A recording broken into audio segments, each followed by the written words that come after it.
All right.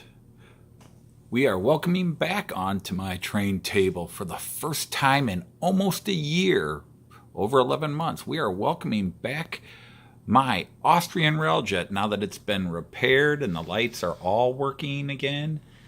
So let's let him have his run.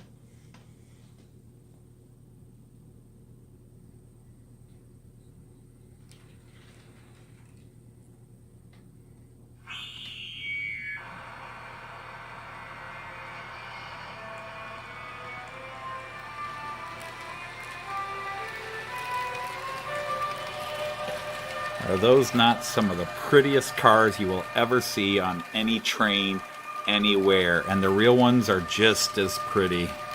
Got to see them in southern Germany and Austria, Innsbruck last year.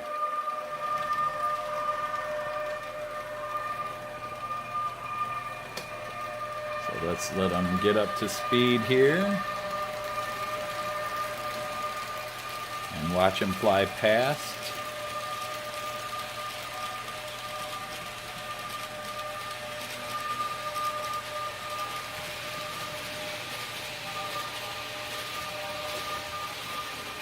And we'll give him the ones through here. There he comes.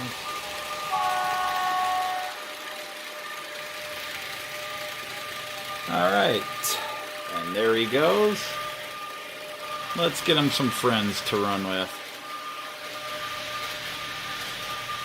As the metronome takes off. And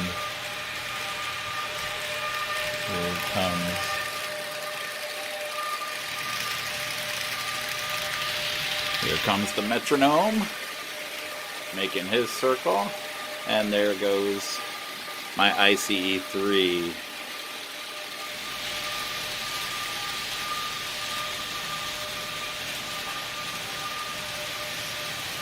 And now starts the Regio bond, coming through on his loop. And there goes the IC2 with the IC1.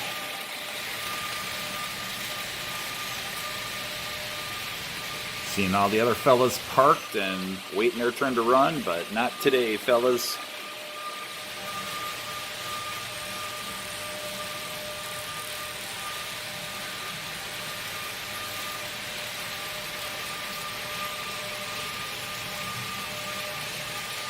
As they make their rounds, and here come the two speedsters.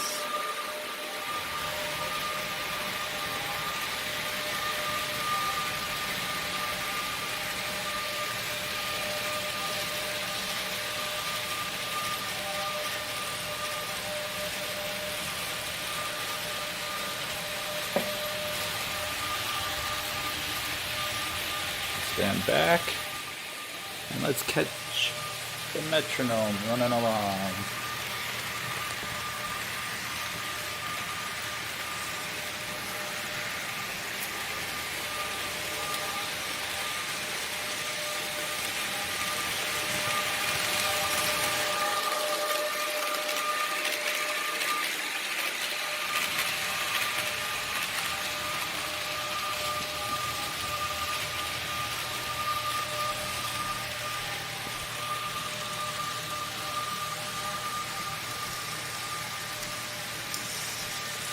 Here comes the metronome in again.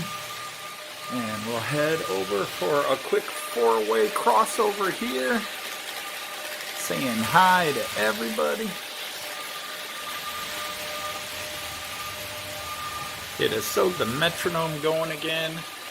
I've just got one more locomotive to get fixed. And then that gorgeous set of railjet cars right here will finally get to run the Czech railjet cars, but we got to get its locomotive fixed.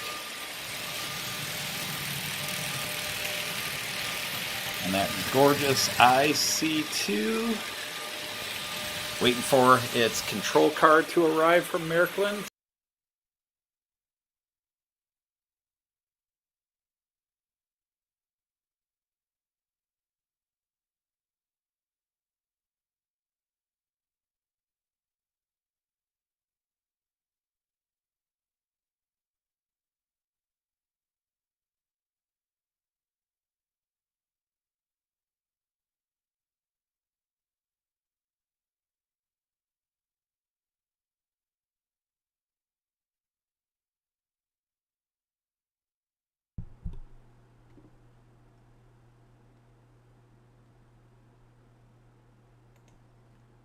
Cheers, Bernie.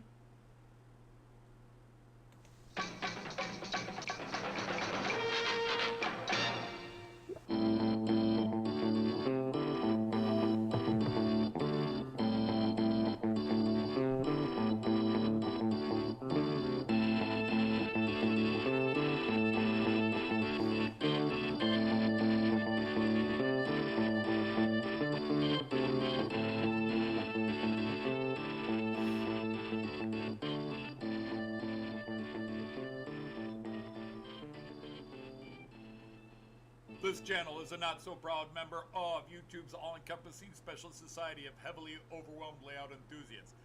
Check any railway show, check any railway club, check any layout, check your own house. You'll find one of us somewhere. Warning, the content of this stream is not suitable for children under the age of 16. The topic, language, themes, attitude, and personality of the presenter is not appropriate for anyone, much less children under the age of 16. Topics discussed will not center on trains and will focus on anything except politics. It just happens trains are running. Any similarity between characters, situations, trains, and intelligent thoughts is strictly a coincidence. Any rebroadcast or transmission of the stream without the expressed written consent of Major League Baseball is strictly prohibited. Viewer discretion is advised. Remember the 3 rules for model train layouts and pretty much anything. It's your layout, do what you want as you want.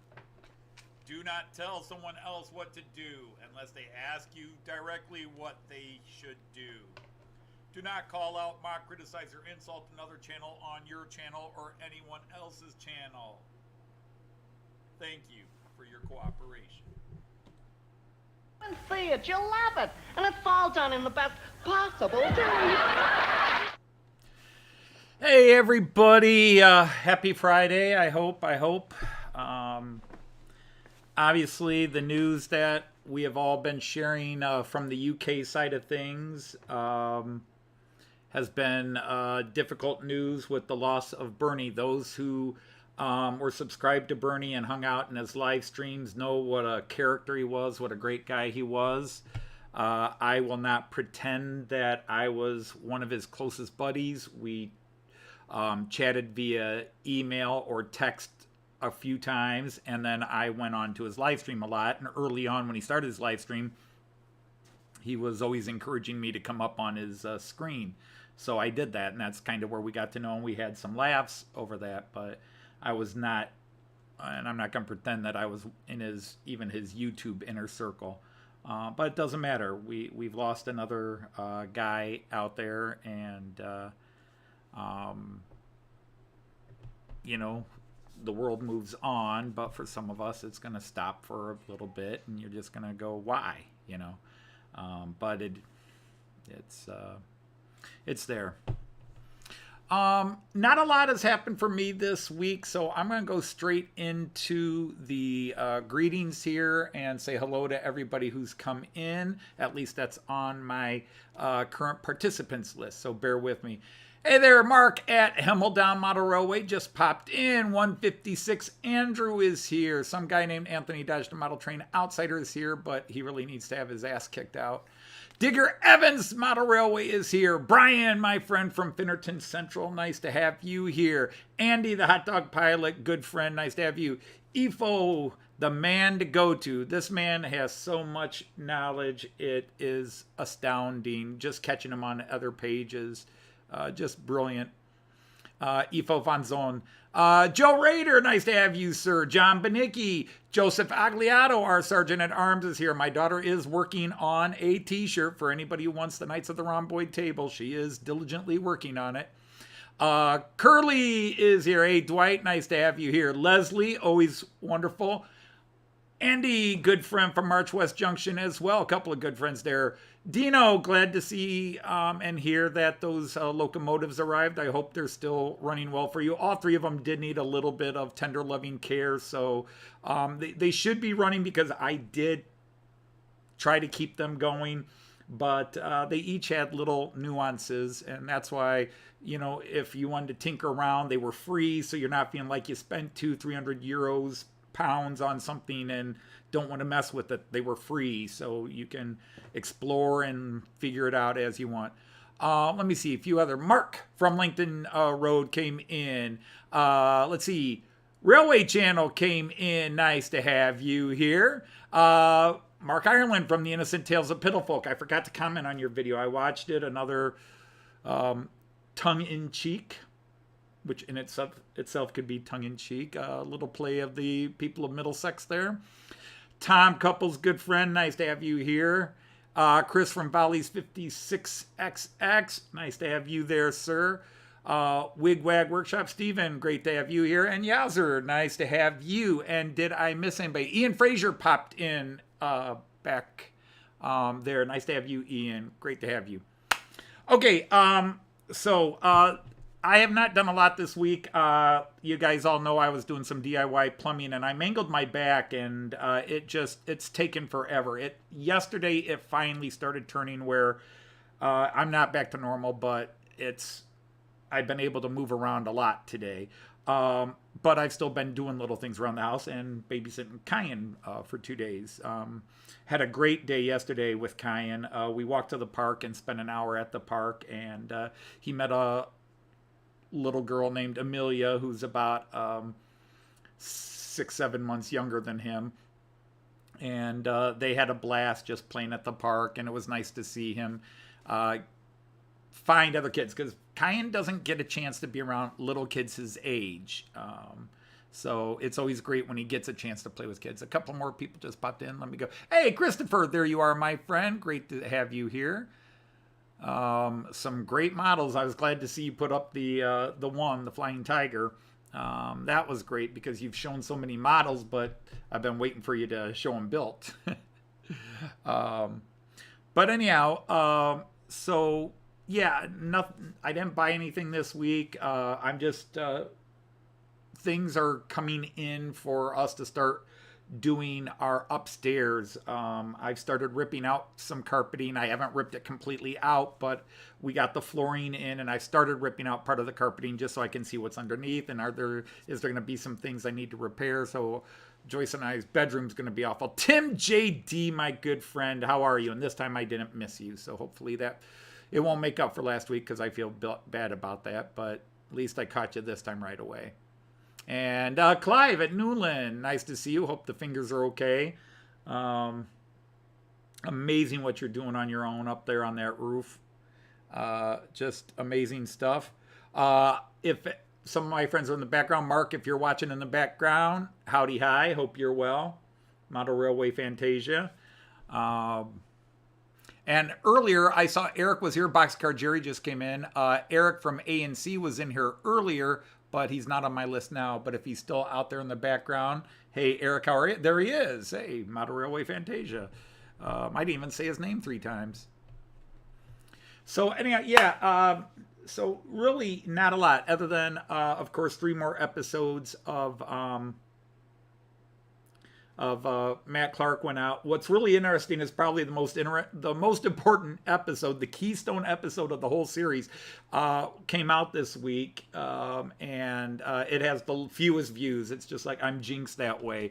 That's the episode that sets everything else up that follows. And there's been a couple of almost no comedy episodes. There's been a couple of, quote, serious episodes. Let me see. A couple other just came in. My screen is popping. There he is. Hey, there's Eric. We were just saying hi again. You came back in. Hey, Jim from Hover Motions here. Nice to have you in here, my good friend. Hope you and the family are well. But yeah, we've been having... Joyce is preparing a video, her first video on her channel in a while, but she's going to talk about Matt Clarke. She's going to talk about her characters that she plays and a little bit of some fun analysis and talk a little bit about her favorite characters. I had a poll up there because, and obviously there are so many characters. Just if you do watch the Matt Clarke series consistently, who is your favorite character? One of my favorite jokes of the series 3 did come up. I had a blast. I was waiting to see, because Joyce, we don't talk religion, but Joyce is a cradle Catholic and I was not. and neither one of us are practicing members of the church. We had enough practice, and we passed the test. But anyhow, and so I wondered how she'd respond to Smokey's little joke, because it can offend. It can offend a few people, but in the end, sometimes humor has to offend. But, Smokey, you're going to stay here and do as you're told with these priests here where you'll be safe. Yeah. A little boy and a bunch of priests. What could go wrong? That was, I've been setting that joke up all series and finally got to release it upon the public. Silly, stupid as it is. There's some more great scenes coming up with Matt Clarke, but either watch it and like it, or you don't like it and you don't watch it. But it's got 19 episodes. All of them are now in the bank. I am working on maybe rewriting and redoing episode 19. I bet there's a couple of things I just want to do differently. Hey, Raymond Legs just came in. Chris Hatchell. Hey, nice to have you here too. And did I miss anybody else popping in? Somebody asked when that clip was from. I think Brian Finnerton asked that clip here that I was running at the beginning of, All right.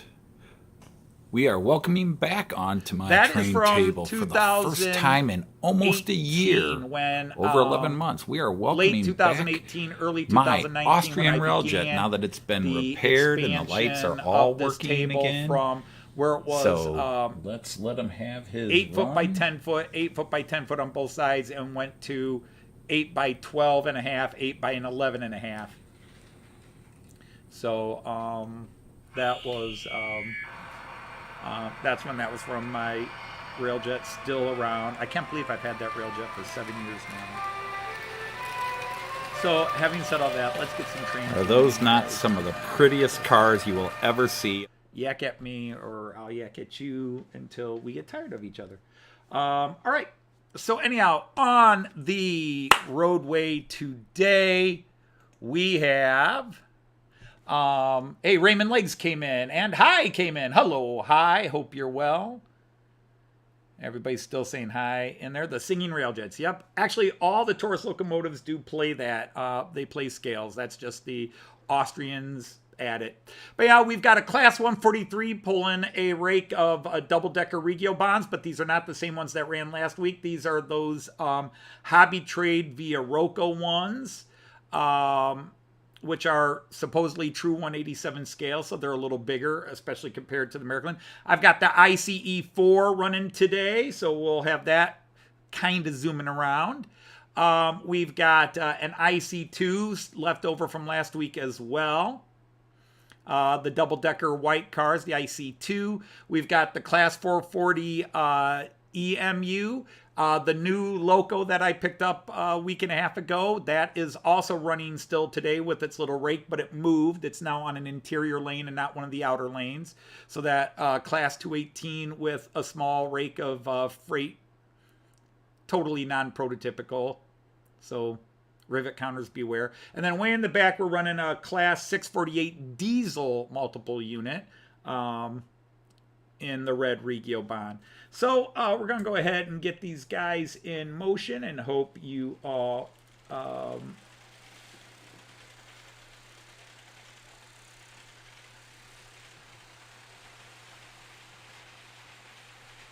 hope everything runs smoothly. I did not run these in other than a quick 2-minute test earlier. Oh, let's slow him down. This guy goes really fast, so we're going to keep him a little bit slow. And then I will catch up with the chat slowly, get everybody going. I think Jean Ricard is still working unless he came in. I do HO scale. HO scale. German, Central Europe. HO scale. Let's get this guy moving now. He does have an automated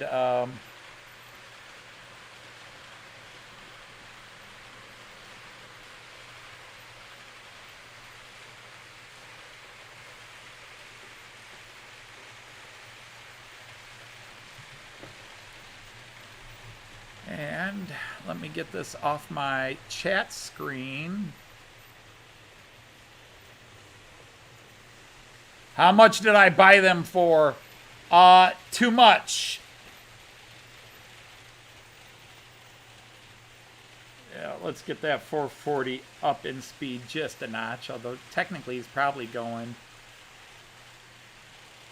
Yes, ICE is German, although they do go into other nations. There's a Dutch version of the ICE as well. I believe the EFO would know better. EFO, do the Dutch use the Volaro, the 407?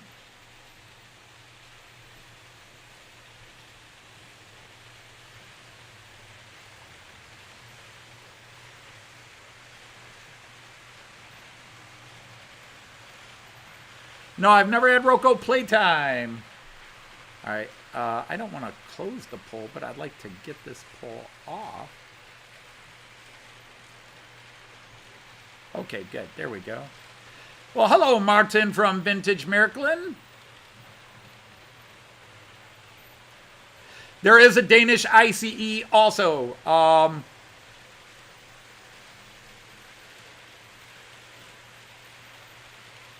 But yeah, it is the ICE3 in the Netherlands, not the Volaro. I think I thought the Volaro was still technically classified as an ICE3, even though its running number is its production number is 407 and not 406.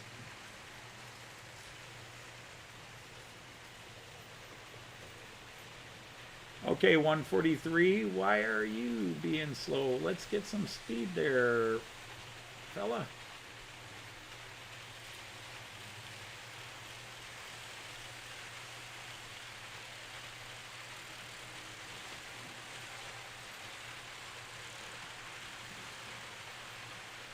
And let's see, how are things working?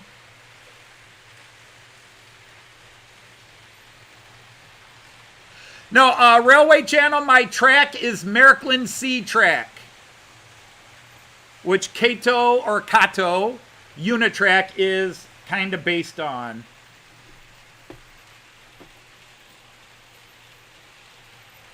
Although, I mean, actually it goes all back to the Märklin K track. All right, a couple of guys are running slow today. Guess I'm gonna have to nip them in the butts.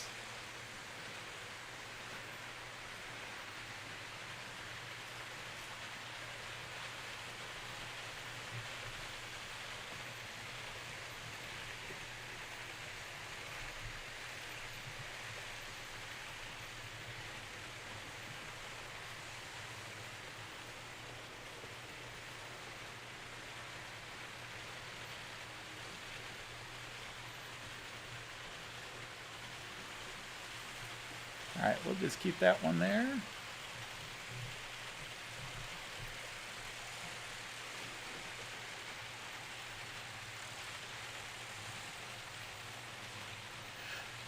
This is an ICE4 running, and this is Märklin. All my ICEs are Märklin.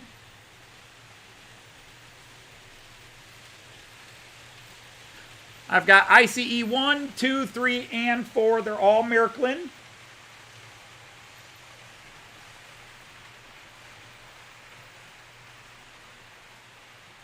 Yep, you are going to have a king, Charles, and considering the first two have done so well.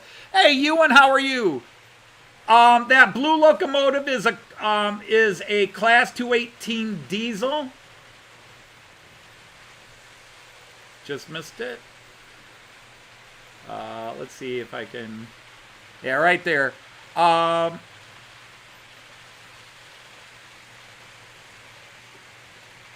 That is 218, and it runs in Germany. They're actually old German Federal Railways locomotives that they sold off, and now they lease back. And that's a private company called Press, which is spelled just like the English word press.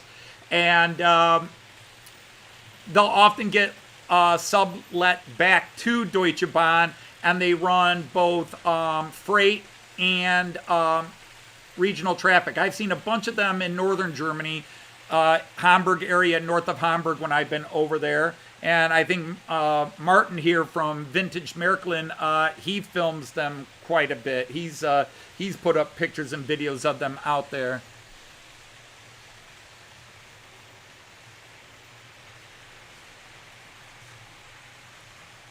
You're glad for the day off. Yeah, Pressnitzelbahn is the full name. Yep. Yeah, Yowzer, I'm a very modern. I like modern. I'm an Era 6 person. I can respect the beauty of older trains and that, but I really am modern. What I see when I'm in Germany and the Czech Republic, what I ride on. So I'm very much an Era 6 person, but you go to people like Martin's channel here with Vintage Märklin and Motor Classics, or my friend Thomas Kessler. There's several channels that have the old metal track, the M track for metal track, the old metal track, and the old real metal tin plate Märklin locomotives, and they're beautiful. They're stunning pieces of work based on actual pieces of art. But I'm a modern guy. I like all the bells and whistles. I'm an embarrassment to the model train community because I like all the new digital stuff. I'm not a techie person anymore. 35 years ago, I could build my own computer. Now I have to ask, what do you call this? My life didn't keep me in the tech world, and there came a time where I just stopped. You know, I used to fix radios and stereos and TVs all the time.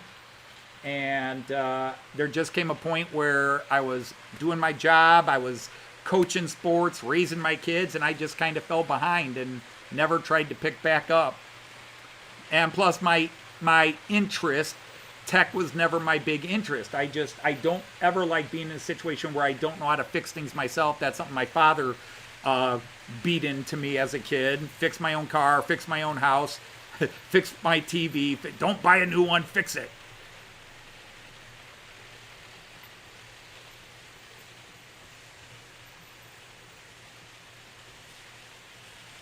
But that's why, you know, I fell into Märklin by an accident, but it's still, I'm grateful I did. I love my Märklin, and I love the companies I've learned in addition with Märklin.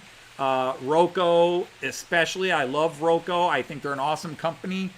Piko, to me, has been a bit hit and miss. I think their expert level stuff is really good. I think their low level stuff is really low quality and subject to problems. But that's personal opinion. That's very limited experience. But the 4 Piko locos I bought that were their budget locos, I had problems with all of them. My Piko 440 that's running today, that thing is amazing, and that was expert level. And the 660, I'm sorry, the 442, not the 660. The 660 is one I want. The 442 in red that's parked over there, that's also an amazing runner. So Piko is just like, if you pay for their higher end stuff, you get great stuff. You buy their cheaper stuff, I don't know. Hey, there's Jean Ricard. I thought you were working again today, but it's nice to have you here, Jean Ricard. I hope you're here.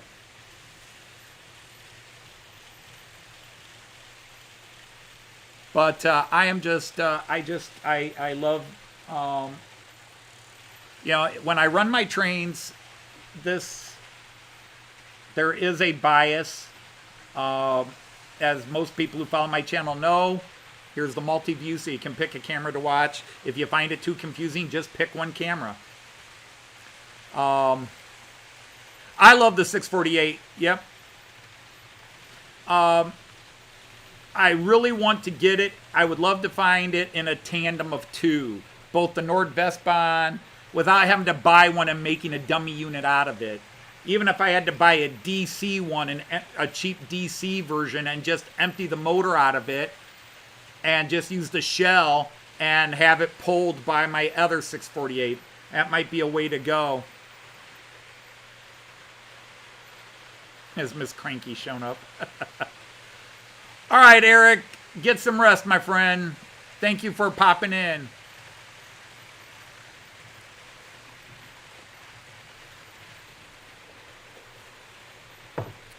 No, Jean Ricard, Stanley Steamer was in the vote, but people hated him so much they burned him off the list.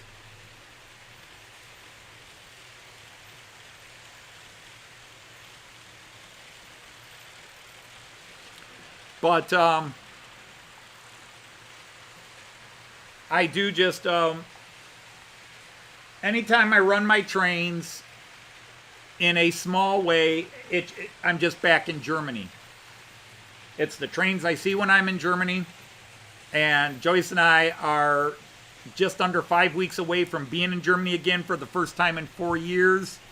We are excited. We can't wait. It's going to be a blast. We're starting the trip off right. We're landing in Frankfurt, and the next morning we're heading off to Hamburg. And when we get to Hamburg, we're going to meet this crazy Dane that won't leave us alone.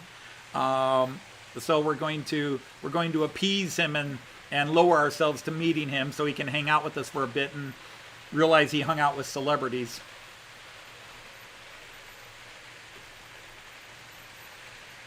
I already know how that meeting is going to take place. I already, Jean Ricard, if you just stand at the top of the stairs as I told you to, I already know everything that's going to happen.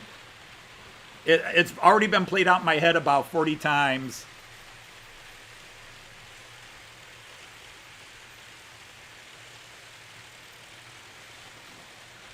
I would agree with that, Raymond. Now, Pola doesn't make anything HO anymore. They don't make anything HO anymore since they're owned by Fowler.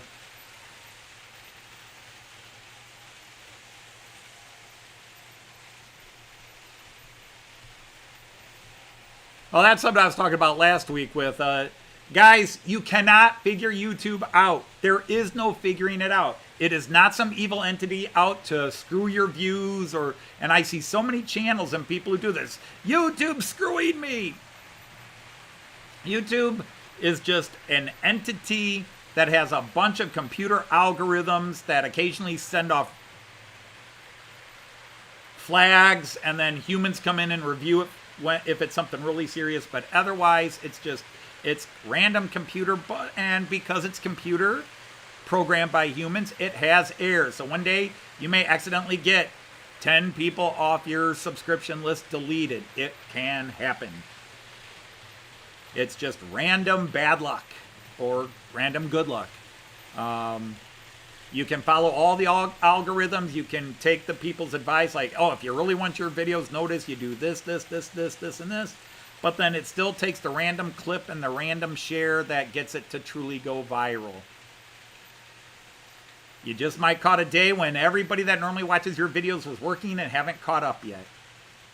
Or sometimes they might say, wow, that's the 4th video that person's put up this week. I don't have time. I've seen 3 this week. We're good.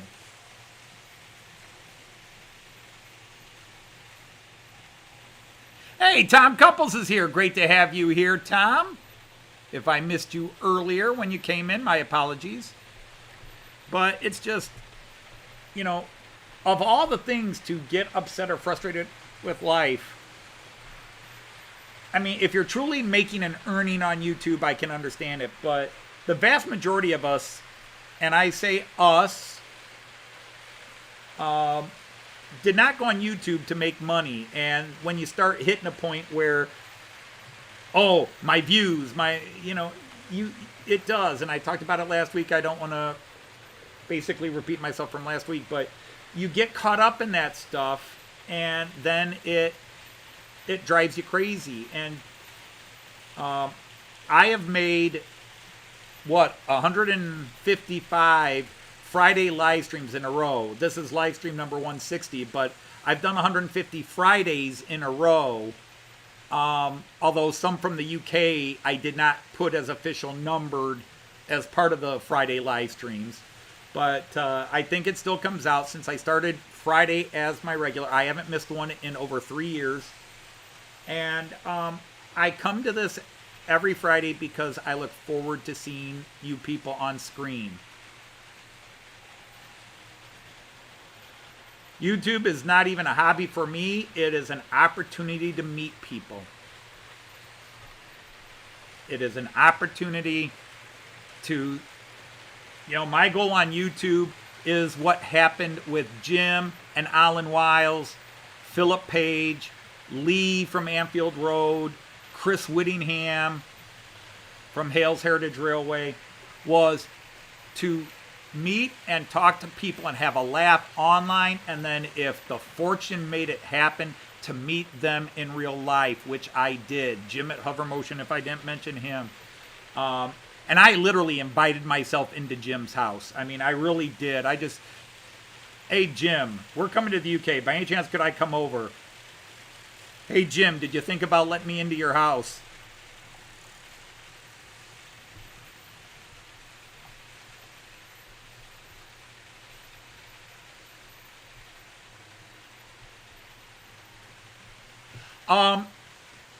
And the funny thing is, I've still got 5 subscriptions of people that started coming to my live stream 3 years ago and have disappeared off the planet Earth, and they haven't posted a video in 3 years, and they're still subscribed to me, and I'm still subscribed to them. Now, either it's YouTube hasn't cleaned house yet, but boy, all the sweeps YouTube has done, and these guys have not posted. You think YouTube would declare these channels inactive after 3 years, 4 years, or whatever. And nope, still there. And still subscribed to me, and I'm still subscribed to them. So it's just one of those random weird things. It just happens. It is a computer operating system. Glitches happen. Glitches are part of the universe.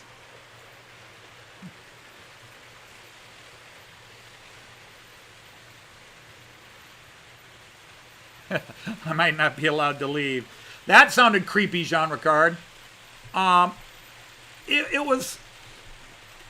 was so great. That's what was beautiful about it, was to meet all these people and just have friends. I mean, I've said it so many times, but like people like Andrew from March West Junction, but especially Jim. I've had a bro crush, a man crush on Jim since I first came across his channel 5 years ago. When did I start my show? Because by episode 3, if you go to episode 3 of Model Train Outsider, I think it is, I forget, but one of the very earliest episodes, I list a bunch of channels that I was subscribed to at the time, when I was only subscribed to about 30, 40, 50 channels. And Jim's one of the first. So I've just had my jaw drop, because here's a guy who speaks English doing the German stuff, beautiful layout, really seems to know his stuff. His tech stuff is high end, but he just came across as a genuine guy. And then you started seeing his videos where he's showing off new tools he bought for work, and getting an idea of what he did for a living with all the renovation, construction, painting, and fixing, and repairing, and building. And I was like, I can relate to that, because even though I didn't do that for a profession, I paint and rebuild and renovate my entire life, whether it's cars or homes. But it was, so to meet people, that's what it's about. Randall Ellison, just somebody I talk to on Facebook a bit now and then. We don't talk every day, but maybe once a week we just exchange bits. Christopher here, we usually exchange a few messages, whether via YouTube or Facebook. Alan. In fact, Christopher and I had a 2-hour phone call the other night, which was awesome. It was just great, because we used to talk on Discord a bit, and I kind of just got off Discord. It was just one too many social media.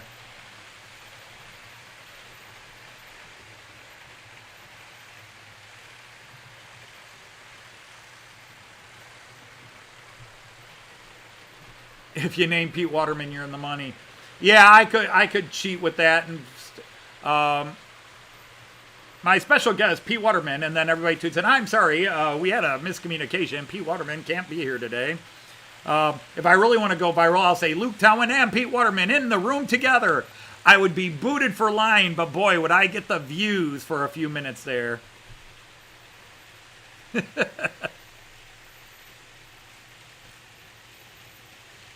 Well, they got to compete. They got to compete with the Snapchats and the TikToks and all that. And of course, the people from TikTok are moving into the hobby now and posting train videos. And I shouldn't talk because I'm going to say posting train videos that have little to do with trains, but my whole channel is train videos that have little to do with trains. It's silly songs and bad cartoons. And occasionally, look at the new locomotive I've got with a layout that hasn't changed in 3 years. But, so now that Joyce and I have decided to go to Getz, now we're going to be in Germany all of June. We're leaving May 31st and we come back at the end of June. And we are so pumped up for that. I am going to be in so many train shops while I'm in Germany. I'm not planning on buying a lot, but I'm looking for things and hoping maybe it'll show up.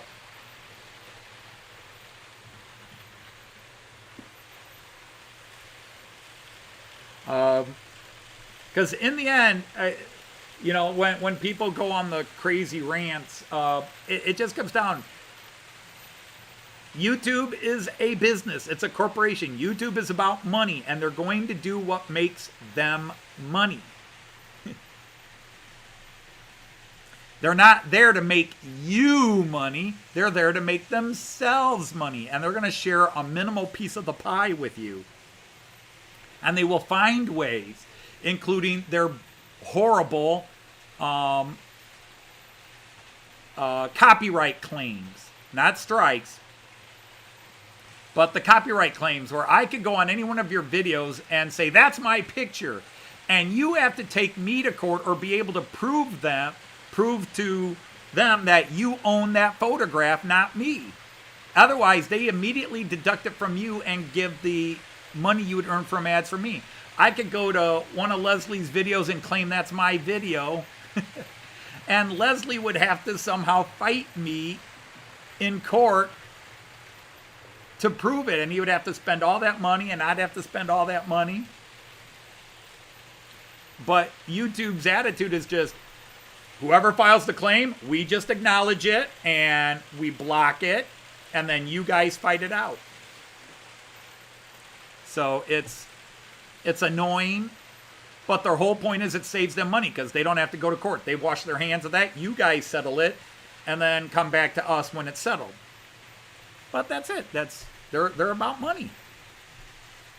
Hey, Simo, nice to have you, man. You put up some good videos recently. I know, hi. And yeah, it would be lovely to see you, and it would be lovely to get up into Denmark. And if Ifo would be willing to meet us, we would love to meet him sometime. But we will get there. Or not Denmark, Netherlands, sorry. I was thinking Danish and Dutch and, yeah. There's so many of you over there we would love to meet. Going to Germany, there are German channels that I follow, but I don't talk to them the way I talk to these people. I leave messages, and I sometimes write in English, sometimes write in German on Martin's website here, YouTube channel, Vintage Märklin. But you know, I'm not sitting there saying, hey, how are you? How are the wife and kids? And blah, blah, blah. That's what live streams are, is where you really get to know people, and those are the people you want to meet when you travel, the people you actually are talking to in live streams. I mean, I'd love to meet all these people. Kieran is here. Howdy, Kieran. There's somebody else I'd like to meet. I've been talking to Kieran for I don't know how many years now. 4? At least 4. Maybe longer. Very nice guy, doesn't post a lot, but one of the friendliest and knowledgeable guys, but just kind of keeps quiet, hangs out in the chats. And but there was a time where, man, Kieran and I and a few others, we were in the same chats 3-4 times a day, all day. So we were all talking to each other. We really got to know each other. Chris Winningham being one, Christopher, and a whole bunch of us. Hey, Ali, thanks for coming in. I appreciate that.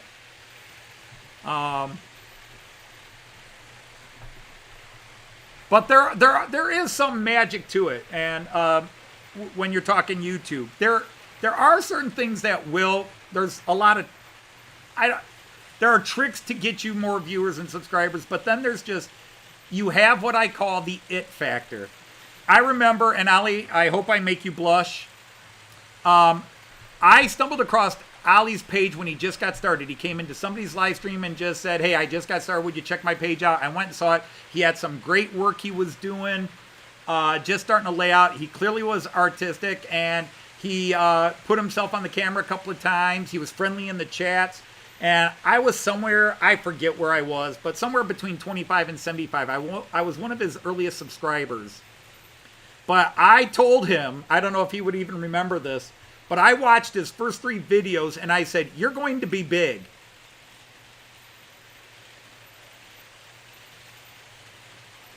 He just had all the intangibles. Handsome young man, smart young man, presents himself well, nice layout. He's doing all the algorithmic stuff without thinking about the algorithms. You know, he's building the layout. He's talking you through the steps. He's showing you how he does it. He's showing what he's got, and he's got talent. You just saw he was going to erupt. And I said the same thing. I was early on Tristan from Double O'Neill. So apparently I'm the Simon Cowell of model training, because I find these young talents and I tell them they're going to be big. I have nothing to do with it. I told that to Tristan, and I was like in the early 30s, 40s, 50s of his subscribers, and I just said, Tris, you're going to be big. And it was just funny that way. You're full size, Loco.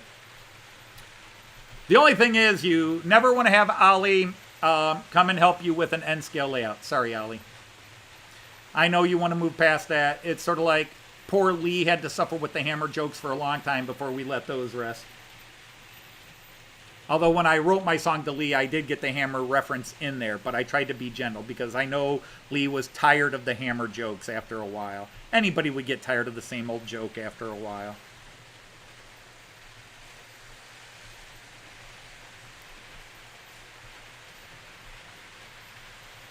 And now I see more of Ali on Facebook than I do on YouTube, but that's how life works.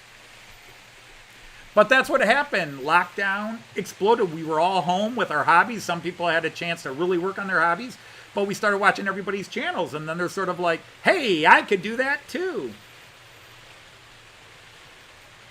And that's what my channel really changed. When I started doing the live streams, I went from trying to be a channel where, hey guys, here's me building my layout and blah, blah, blah. And let me tell you all about this amazing Märklin system. And it just became slowly what I wanted it. What I didn't realize is what I wanted to be. I just wanted to be me. Just with trains. So my bad humor, my silliness, my stupidity, my goofiness, my family, you know. My goodness, Kyan has been growing up on YouTube. My grandson Kyan.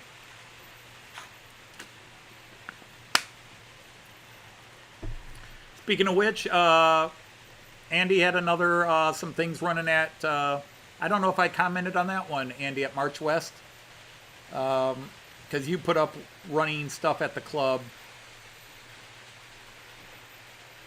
All right, Steven, another nap? Okay. Take care, my friend.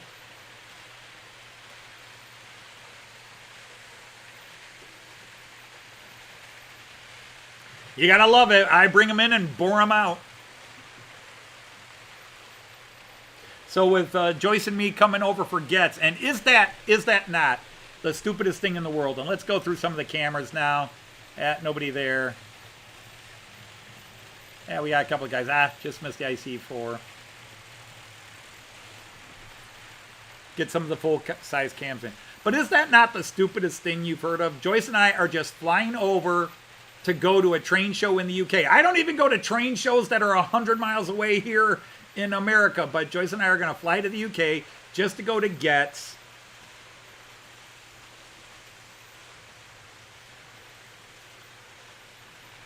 Just so I can experience a really large train show. And I've got American friends there saying, well, why didn't you come to Amherst? Well, couldn't do it at the time of Amherst. Why don't you come to the big NMRA? Because it's big NMRA.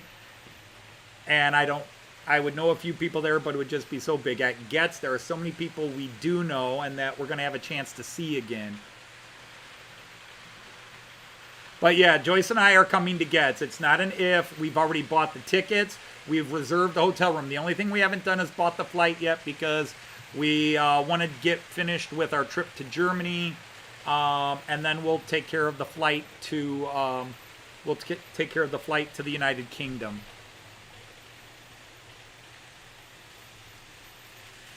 Simo, that's the nicest way you could ever say that I don't know how to shut up.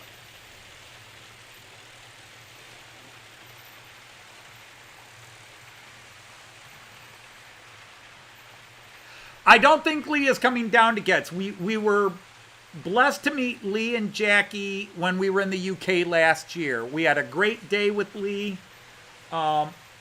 Lee is a longtime friend on YouTube. Lee had a hard time for a little while on YouTube when a lot of people kind of turned on him, and it was just, in my opinion, it was a big misunderstanding, something silly, something kind of dumb he kind of did without paying attention. I hope Lee forgives me for saying it like that, but I don't want to go into the details of it. But it was just, it was a mistake. It wasn't something wicked or evil or intentional, as some people tried to make it out to be. But it's great to see he's rebounded back, and he's got a huge following. He's got a bunch of people that he follows through multiple interests. He goes to their cooking channels, and they come to his training channel, and they go to the boating channels together. And he's left me behind now. We still talk. Jackie talks to me more than Lee does, though.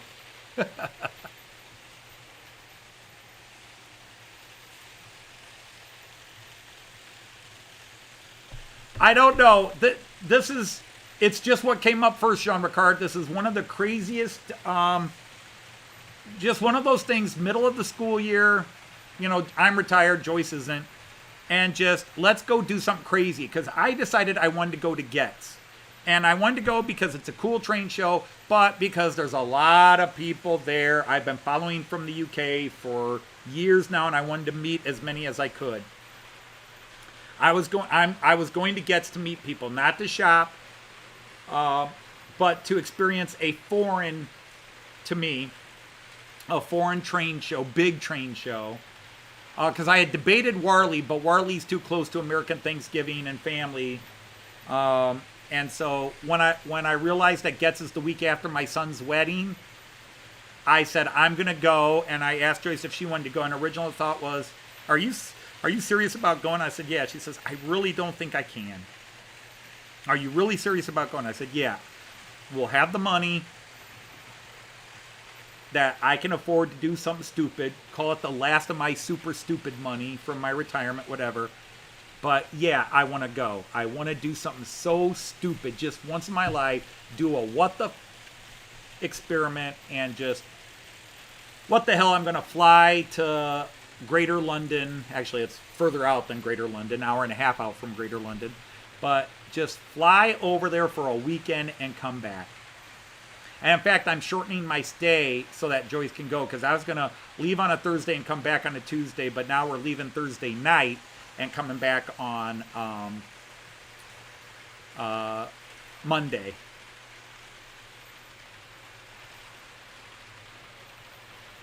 Yeah, I'm sorry. What's Getz? The Great Electric Train Show. Everybody's got that covered.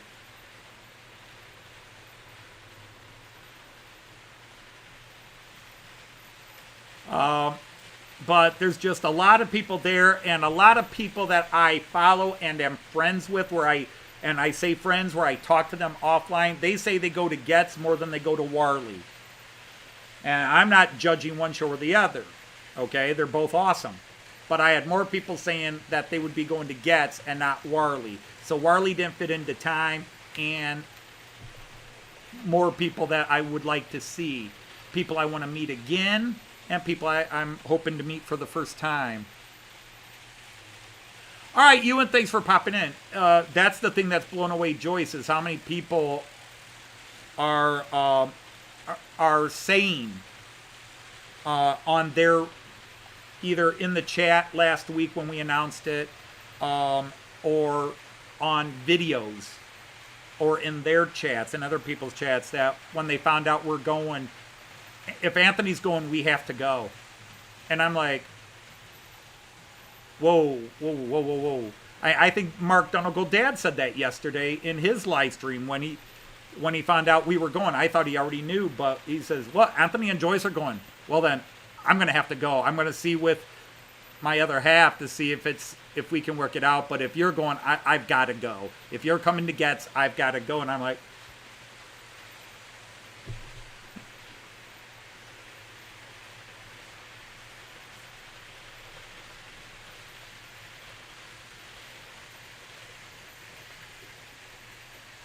yeah, I mean, there's so many. There's Ali Pali, and there's Warley and Getz, and there's so many. I mean, that's the thing that blows me away is how many big, not just all the little shows that I see people, Richard Brown, Nicholas, all you guys go to, all these little shows, but all these big shows. Now, I showed that one. Which one can we do? Now, let's go to this one for a bit. You just don't see a lot with this one.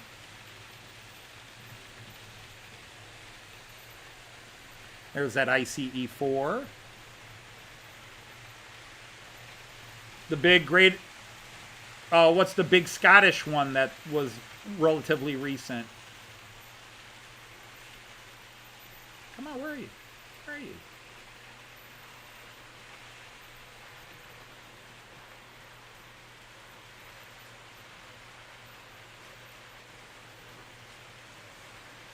Model Rail Scotland, yeah, that's it. You know, now the United States is a huge country, so every weekend there's a train show somewhere. But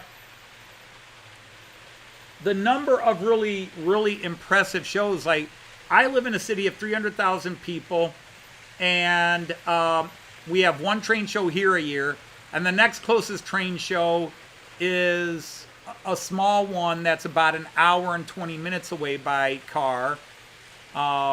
The Greater Ann Arbor Train Show. And then there's one down in Columbus, which is about 2 hours and 20 minutes away. And then we went, in last October, we went to the Great Berea Train Show, which is just outside of Cleveland, which we got to meet Rick from Rick's Railroad and David Thurber from Crooked River.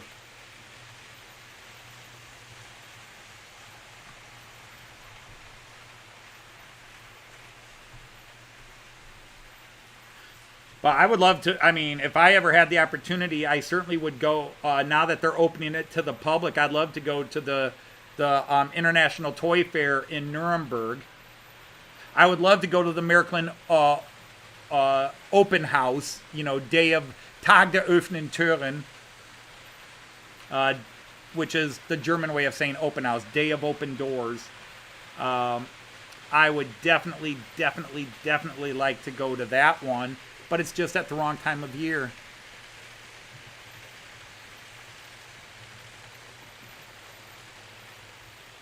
Oh, has EuroStar fallen off, EFO? I always read about that, and that's just one of those, like, God, it would be cool to go that one, but you're saying it's fallen off? Because I've got so many Dutch guys I'm subscribed to on Facebook through the Märklin pages, guys that I'm friends with. And they would always post the advertisements for EuroStar or EuroStar.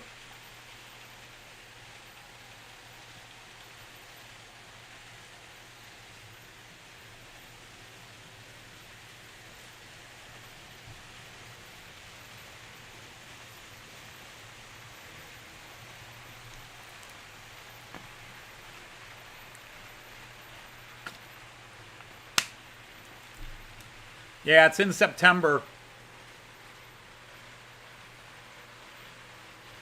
Although I thought they had one. I thought Märklin had something here in the spring too.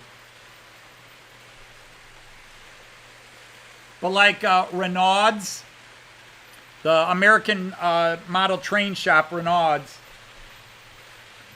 you can go with them.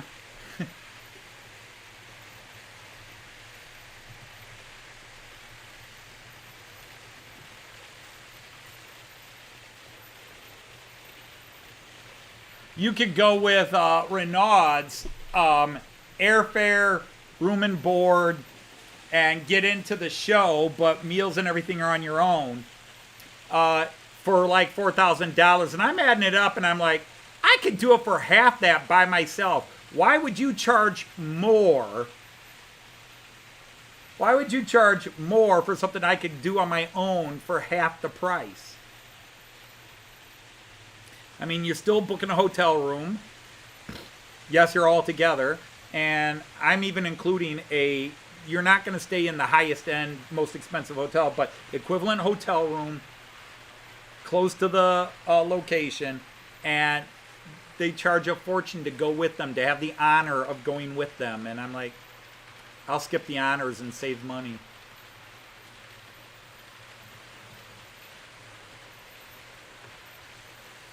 All right, hi, thanks for popping in. I appreciate it. Yeah, exactly, Raymond, and save that money towards trains.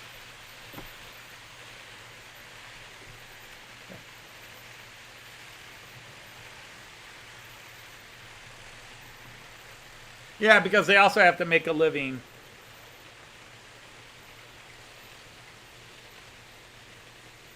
They're not making a living. They're getting a cut of the profit from the travel agent they're booking through. They make their living already on their trains and stuff, and he's going anyhow. I hear you, Raymond. I hear you. I don't have that kind of money. I have a budget, and I'm looking for a few things, and we'll see what I find and what I don't find, or including the... Oh, I've never seen this before, but I want one now. But there's a couple of things I'm looking for over there. But actually, despite appearances to the contrary, I'm rather frugal when I go to buy trains. I know that may cause a heart attack or jaws dropped on the floor, but I'm actually rather frugal when I do buy trains. I take forever and save up. The only reason things look different the last year and a half is because my retirement. And I took most of my bonus and put it in investments. But I took a bunch of it and had mad money. And the whole idea was I was just going to do whatever I want with it. Joyce was like, yep, take it, do what you want. I've set my, I've set up a decent, shouldn't say retirement, but an inheritance for my kids. And then we've had other things.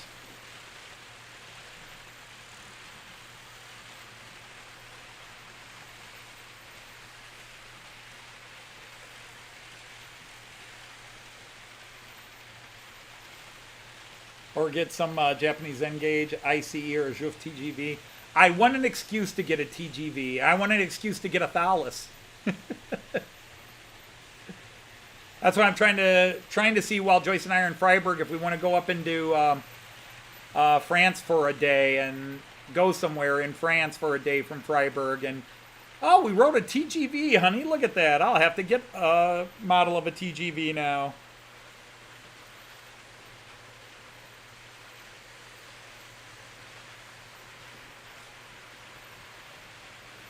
Just a case of living out of reach of sellers with meters of Märklin boxes. There's that, EFO. There's that. That could be, but believe it or not, EFO, I actually am. I've enjoyed what I've been able to do the last 2 years since, well, not 2 years. It's been a year since I retired, but spanned 2022 into 2023. It's been nice, but frugality is creeping back in.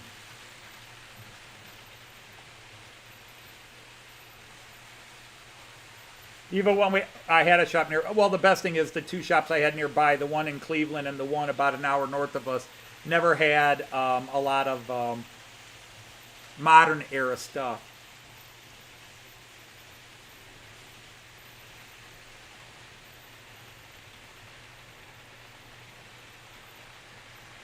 What are they going to inherit? I don't know. My will instructions, Jean Ricard, are that my kids were to sell the train stuff and split the money evenly.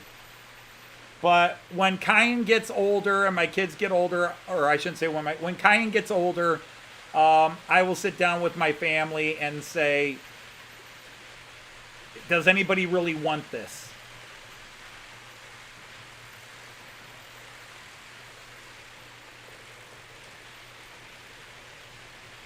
Oh, hi again, Ben. Great to have you back.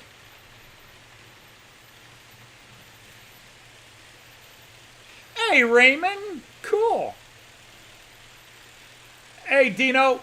Just don't get the bug bad right now. Just, the nice thing is that Red 101 I gave you is multi-purpose. It can go with a lot of passenger freight. Or passenger freight. Passenger coaches. Normally higher speed stuff, but all different kinds. ECs and ICs.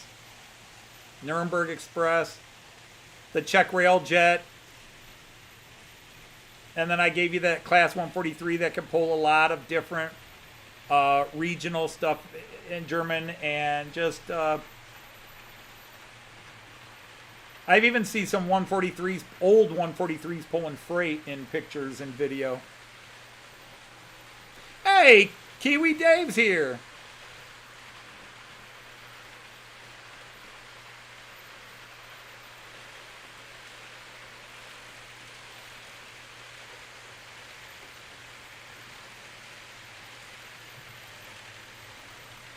Ifo, there's a lot of it.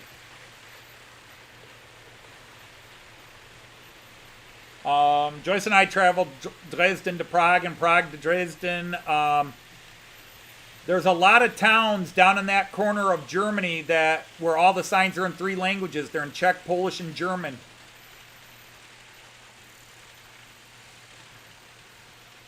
Yeah, I thought you might like the Railjet, Dean. I really thought you might. Dresden actually has a small train museum at the station. You see a lot of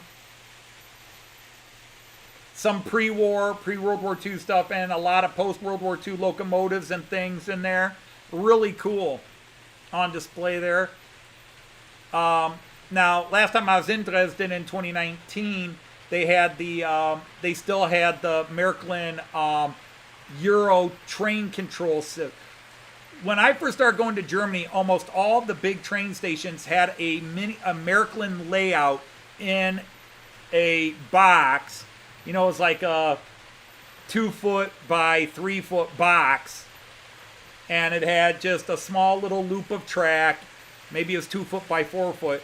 But all the stations had them. You drop the Euro in and you could control the train for a minute or two. And they started pulling those out in 2019. And the one in Bremen was gone. The one in Nuremberg was gone. The one in Frankfurt was Frankfurt was gone. Nuremberg was still there. Dresden was still there. But that was 2019, so I wonder if they're all gone now. Oh, wow. I did not know you were going to be that close. But yeah, Dresden... as anybody knows, I've been to Dresden 3 times now. It's my personal favorite city because I grew up with a love for it from an aunt who lived in Dresden before the war and always told me about it when I was a kid. And then when I finally got to see it, it was a very emotional because I just grew up worshiping Dresden. Just grew up worshiping it. I had to see it. Before I died, I had to see it. So at the age of 50, I'm standing there in Dresden just... Holy cow, it's Dresden. I'm here. And it's a beautiful city. I love it a lot. And Joyce happens to love the town we stay at whenever we go to Dresden called Pirna. Pirna and Pirna-Kopitz. And we actually stay in Pirna-Kopitz. And Pirna-Kopitz it's a great town to really understand the difference of West Germany versus East Germany, and how even from the reunification, things have not gone well in parts of the old East Germany, the old German Democratic Republic. Pirna has some very, very poor old communist era places. The jobs just aren't there. One of the great experiences in a heart-wrenching way with my students is we were riding from Dresden down to the Czech town of Schrensko. We were riding to this little Czech border town called Schrensko. All the tourists go to Bad Dechen. We were going to this natural bridge in the middle of all the stuff. So we went to this little town on the border called Schrensko. And while we were on the train in that little corner, we stopped at this little station. And I can't remember the name of it. And just as we pulled it out, one of my students, Jacob Anderson, who's still best friends with my son AJ, he's, Mr. Datch, look here, what's that? And we look out the window, and there's this old abandoned farm. The house, the barns, the sheds, and other buildings. But it was clearly an old one-family or two-generational family farmstead that had been bombed out during World War II. You clearly saw the bomb and bullet destruction on it. And it just had been overgrown. Weeds and vines and what have you have overgrown it. Young trees grown over there. And all my kids are coming over, and the ticket checker, the Amte, he comes over to us. Well, it says Märklin on it, so don't go there. Don't go there, Jean Ricard. It says Märklin on it, so, you know. But anyhow, and it sure looked like C-Track in the ones we saw. But anyhow, what are you staring at? And we pointed out, and I explained in German that, you know, my kids are seeing that, and I'm explaining to them that this is what happened. You know, much of Eastern Germany was obliterated during World War II, and a lot of people were killed, or the rest, you know, before the Russians came, escaped to the West. You know, they went to Berlin, or they went to the West, and a lot of these places are still abandoned. And he says, yes. And he says, come here real quick. And we walked over, and he takes me and Joyce and some of my students, and he says, look out over there. And you see these fields. He says, when my grandfather lived here, he worked those. Those were farm fields, and they're all overgrown. They're just they're not even forests. The trees haven't grown big enough or widespread enough, but they're just, you can clearly see where it's abandoned agricultural fields, that those were once farmed fields. They were once tilled and plowed for centuries maybe, and after all this time they haven't been plowed. And that was a great message to teach my kids about the war and the post-war era.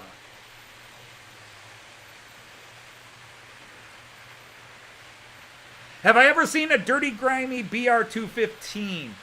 Probably. I've seen a lot of locos because I know Joyce points them out, and you know, and Evo and Jean Ricard and Raymond. Again, I didn't grow up in this world.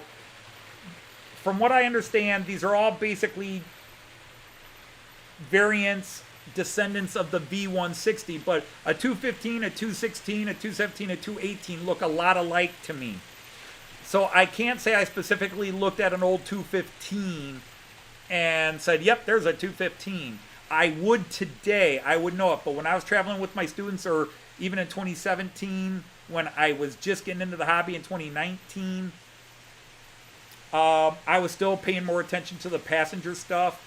So now going back, I would clearly see it. Now I've seen videos of them, pictures of them. I've seen the old 243s that are now 143s. I've seen the old paint jobs, especially in the eastern part of Germany. The old, you know, where they seem to get the hand-me-downs, or just repurpose the old ones left over from. But I know they had to convert the rail system, not just the timing and but literally they had to convert the rails and do a lot.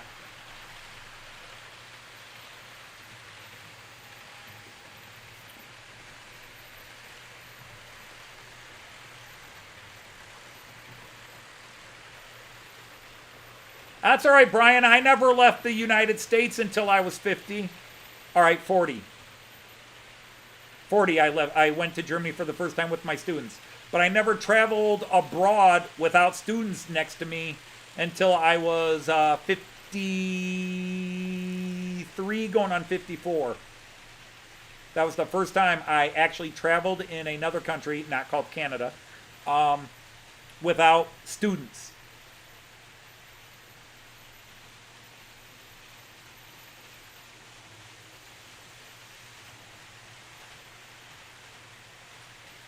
The Cologne Cathedral suffered a lot of damage, but actually the most famous cathedral in Dresden is called the Frauenkirche, the Our Lady's Church, and it was completely destroyed during the war. It was completely destroyed during the firebombing raids of February and March of 1945, the infamous firebombing raids by the RAF.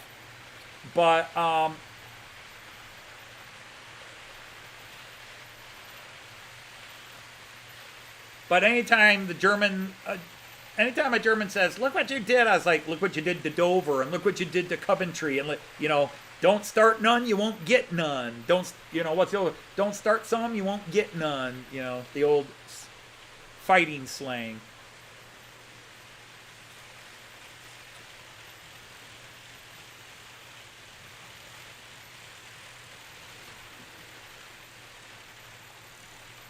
All right, well, I will look for those, Mark, because I'm curious to see that. But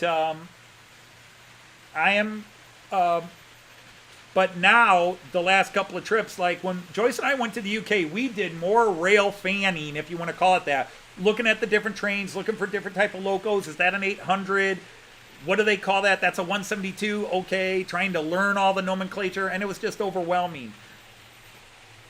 And but we did that more. We did it quite a bit in 2019, but once I got into the model train hobby, Joyce would be sitting on trains going, "What's that locomotive? What's that?" Or she'd point one out, "Honey, look at that. That's really cool." So now when we go into the train stations, if we have time, we're looking around like, "Oh, what's that over there? Oh, what's that there? Oh, this is cool. Oh, look."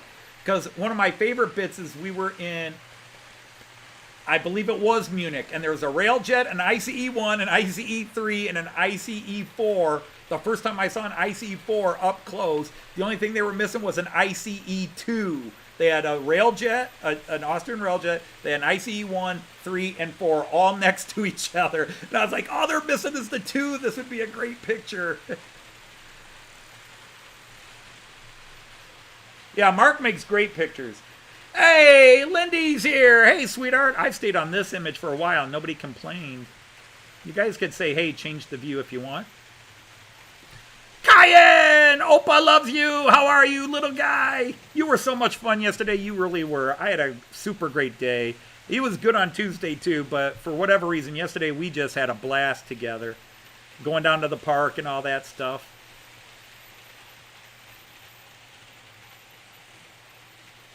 Oh, he's cranky about, well, hopefully that helps cheer him up. Cayenne, come on, Opa loves you, and Oma will be here in a few minutes. Hi there, little guy. How are you? Opa's running his trains. Look, trains. Trains, trains, trains. We were so busy yesterday, we didn't even come down and run trains. We did run trains upstairs, but we didn't run trains down here.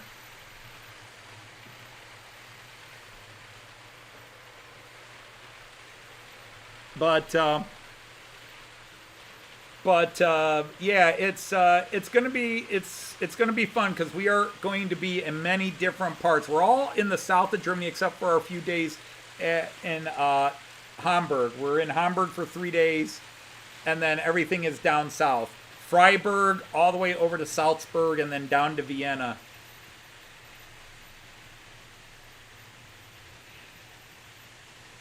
Actually, Jean Ricard, he didn't park the trains right.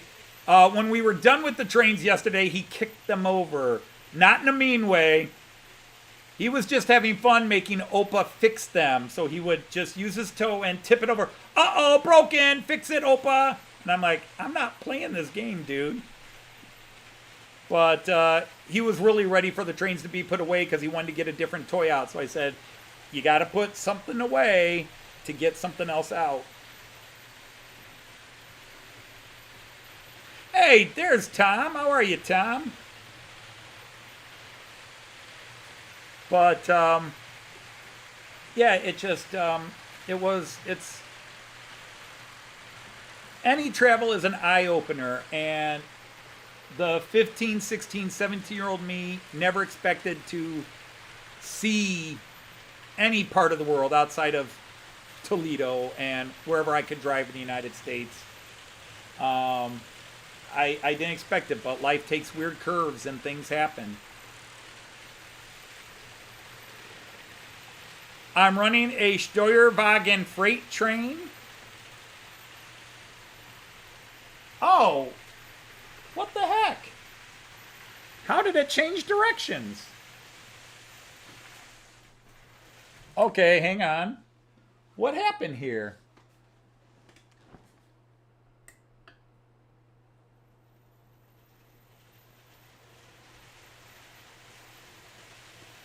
Why did that train reverse?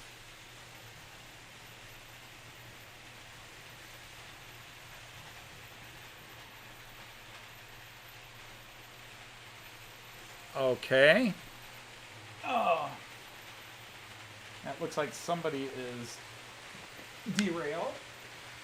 Oh, there you go.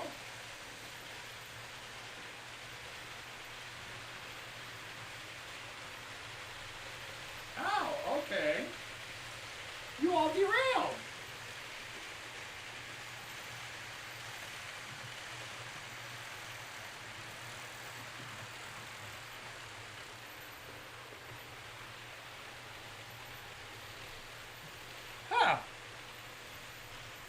And if somebody warned me, I didn't see it. But yeah, it uncoupled and derailed. So let's see. We want to go around the other way and see if we can recouple.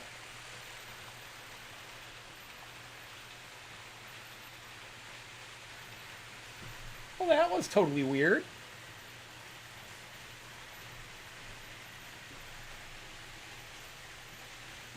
All right, which camera is going to be the best to see this? And see if we do it right. Raymond corner cam. No.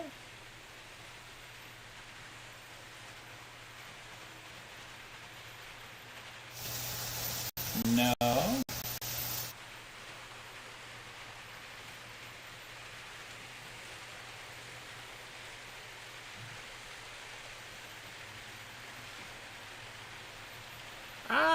Slow down, woo! Sorry about that, kids. All right, why did that switch open now? Why is that switch open? Ugh. Come on, kids.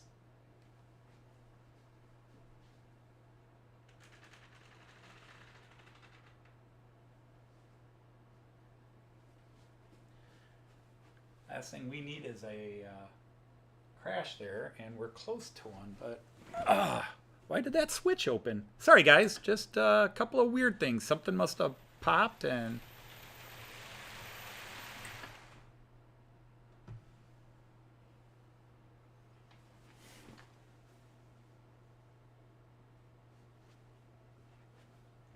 dudes, what is going on here?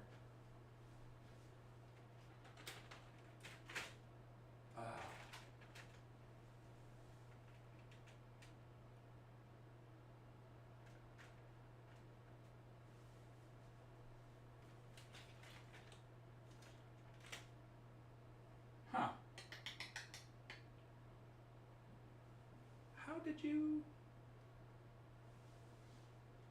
The switch is not open. How did you switch without the switch popping? Why did you cross over? Dudes, what's up with that? Huh, that is weird, weird, weird, weird, weird.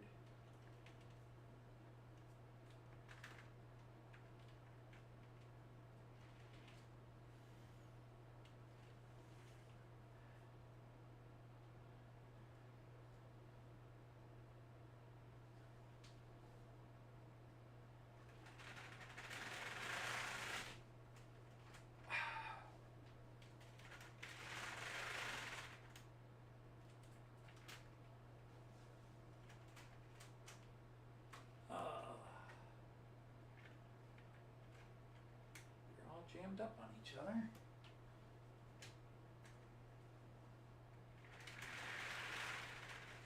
All right, let's see who's all off.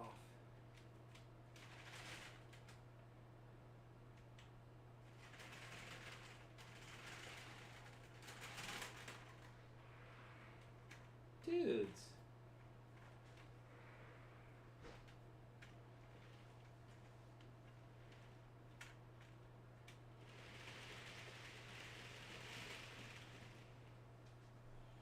Okay, guys, sorry about that. For some reason, they switch was not even open, but they switched. I don't know if a coupler caught or what. So just bear with me for a minute. Sorry about that, guys. That's weird. It's not open down here. Nope. And it wasn't open there. How did you guys cross over and how did we avoid crashing? Must have just happened.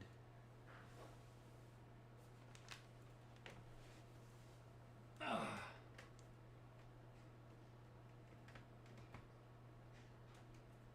Is that you, Joyce? Yeah. Okay.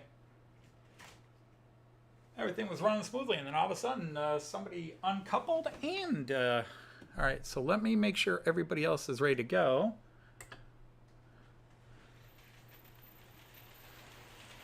Okay, let's go to the multi-view for now. You guys can watch the other trains. And I'm going to keep an eye. How did you change? And I'm confused.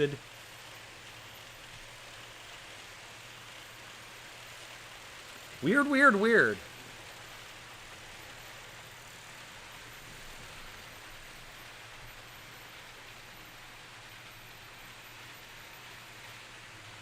Wow, watch this guy now.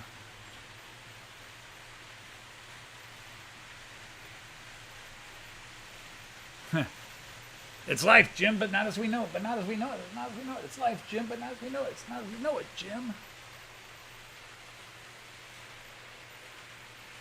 Well, life brings surprises, and there was one. That was weird. It uncoupled, came around the other way, and then it's changed lanes, or started to change lanes. We avoided a crash. Wow, that was all confusing. I don't know how that happened, but no crashes, just a weird one. Hey, Paul, nice to have you here.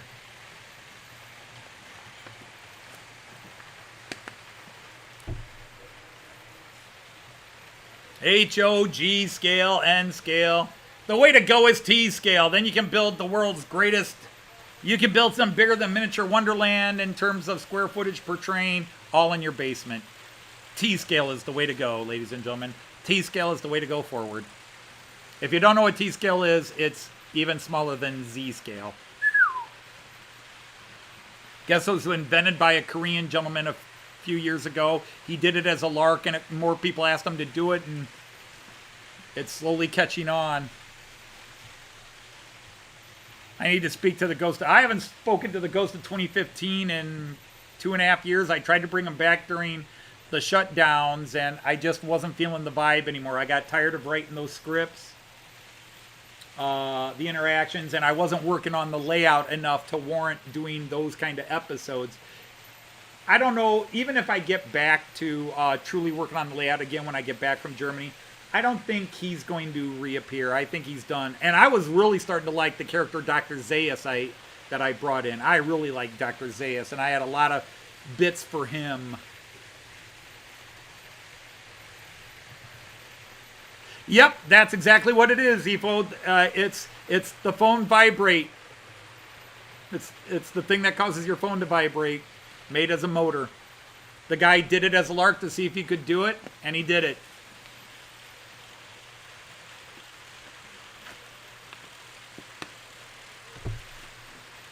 DC and 00. Yeah, you stick with what you're doing. There's no right or wrong. There's no right or wrong, man. That's what people in this hobby, some people in this hobby need to understand. There's no, quote, right or wrong. You can watch a channel and get, why are they doing that way? They'll learn, or they won't. Just let them do it. There's Lee. How are you, Lee? Oh, and he's checking out. All right, Lee, take care. Have a good night.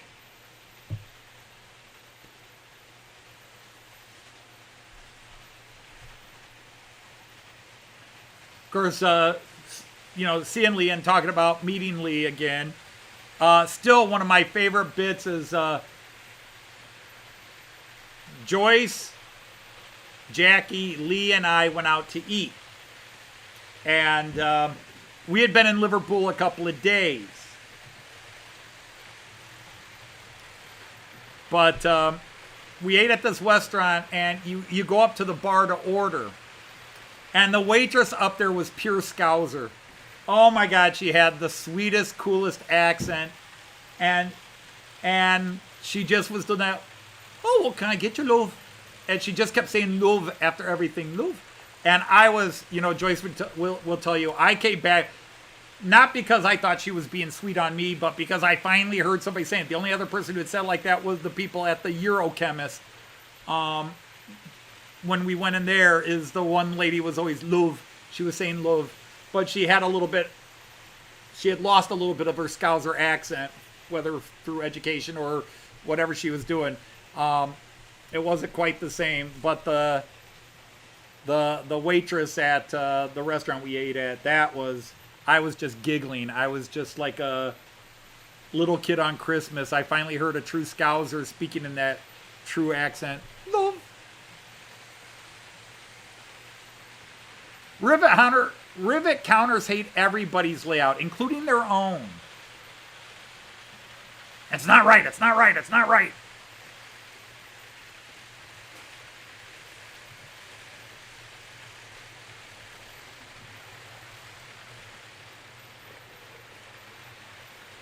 Well, that's an interesting one, Leslie.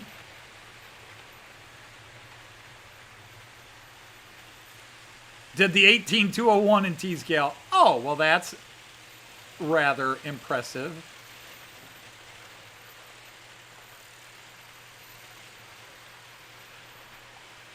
I don't know. Maybe I'm just a girl because I just want to have fun. I just want to have fun. I'm making up on this end of life for stuff that early in life wasn't fun. So now I just want to have fun.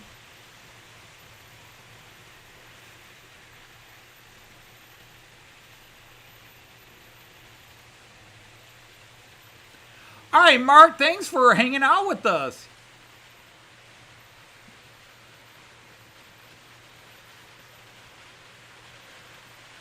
Yes, Paul has a magnetic personality right now on his channel.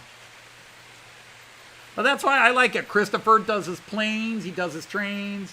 Paul does his boats, his planes, his trains, all his great little kit bashing creations. Hey, there wasn't a model of this train, so I thought I'd do this.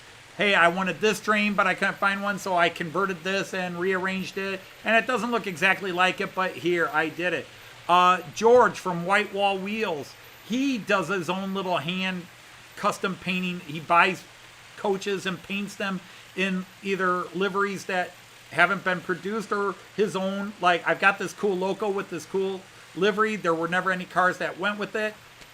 I'm going to do it myself.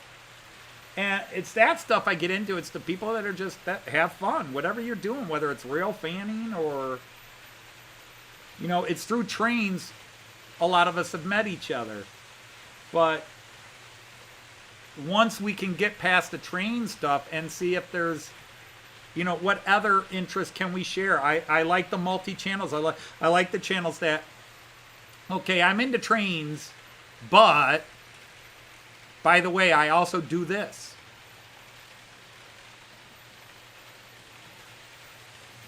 We just need to get Clive from Newland Railway a violin, because he's been working on his garage and shed roof, and then he could be a fiddler on the roof.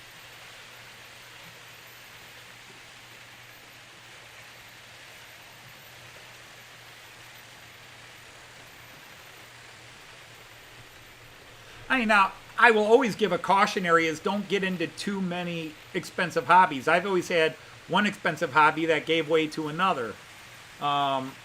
Sometimes I had two somewhat expensive hobbies. I did American sports cards, baseball cards, football cards, and comic books, but I didn't spend a lot of money on them because I was always saving my money for when I was a kid, because I paid my own way through what we call in America a private school. What I think in the UK you would call a public school.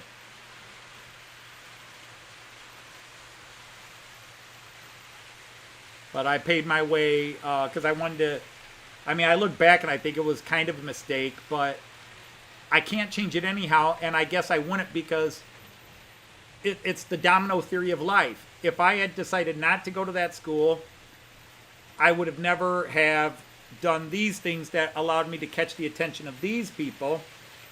So I would have never have gone to West Point, the United States Military Academy, and therefore I would have never dropped out of West Point, and thus I dropped out. I transferred, but left West Point, and would have been home at this time period. I was home where I ran into a friend who invited me to go to a party around Halloween time, where I ran into some old friends and did not know I had met a future Mrs. Dodge, but she was at the party too. But that led to a month later where somebody needed a date for a party, and the person at this previous party remembered me from being at the party and said, well, see if he's coming to town. Maybe he'll do it. And that's how I met Joyce. So all these choices and decisions in life dominoed into me meeting Joyce, and there's nothing in the world I would change. I would not change anything in life. All the crap I went through as a kid, the psychotic family I grew up with, the neighborhoods I grew up in, the fightings, the stabbings, and all that, it was tough to go through, but I would do it all again, and worse, to meet Joyce. It kind of paid off. All right, Kieran, you have a great night.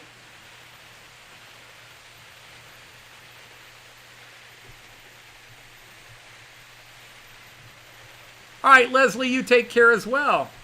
Speaking of Joyce, she needs to get down here. I'm going to take back everything I said.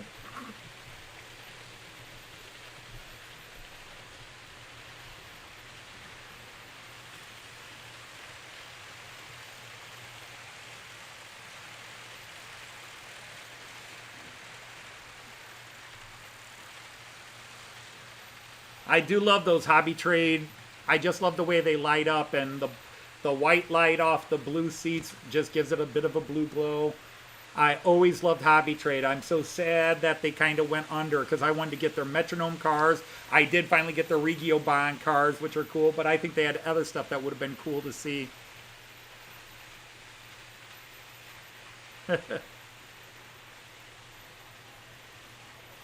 Which part am I lying about, Jean Ricard?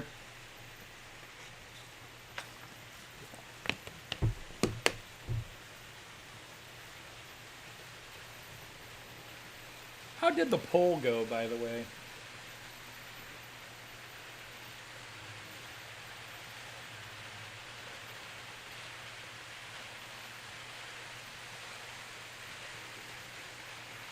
Because that's one of the fun things with the poll was I just picked 4 of the more common characters. Obviously, I left Lil off. I left Madame Lot. Because I couldn't even vote in the poll. I can't tell you who my favorite character is. My favorite character is whoever I worked on most recently and wrote a good joke for. There are times I love Smokey.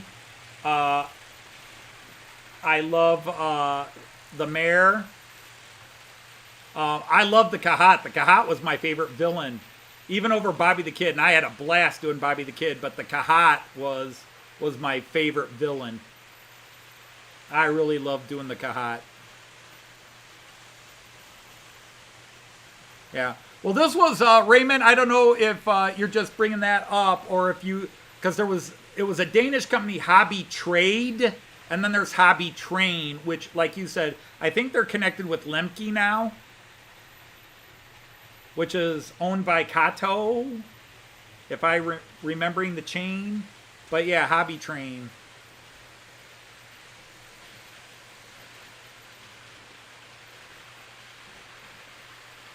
Goliath.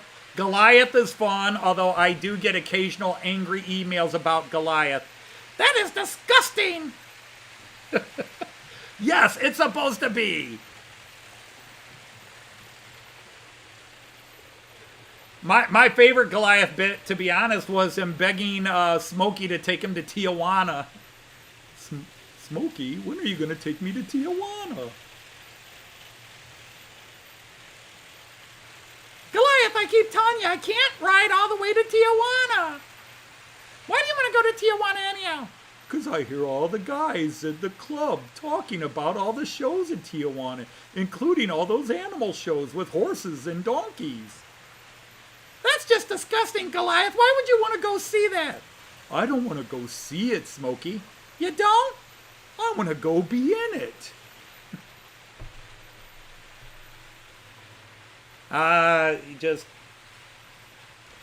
If I haven't offended somebody, they haven't paid close enough attention. Well, hello, Mom and son. Welcome in. Hey, you need to be knighted. Come on, there we go. Tammy and Ray. I now declare you a knight of the rhomboid table. There you go, knights of the rhomboid table. Hurrah! Lemke is a distributor. Oh, okay. Okay, that maybe clarifies it a bit. Because I see Lemke, then Kato Lemke, and then Hobby Train with Lemke above it. So Lemke is just a distributor. Okay. You like Sal? His one-off appearance with the sheep? And that was all just to have some banter with my friend Artie from Australia.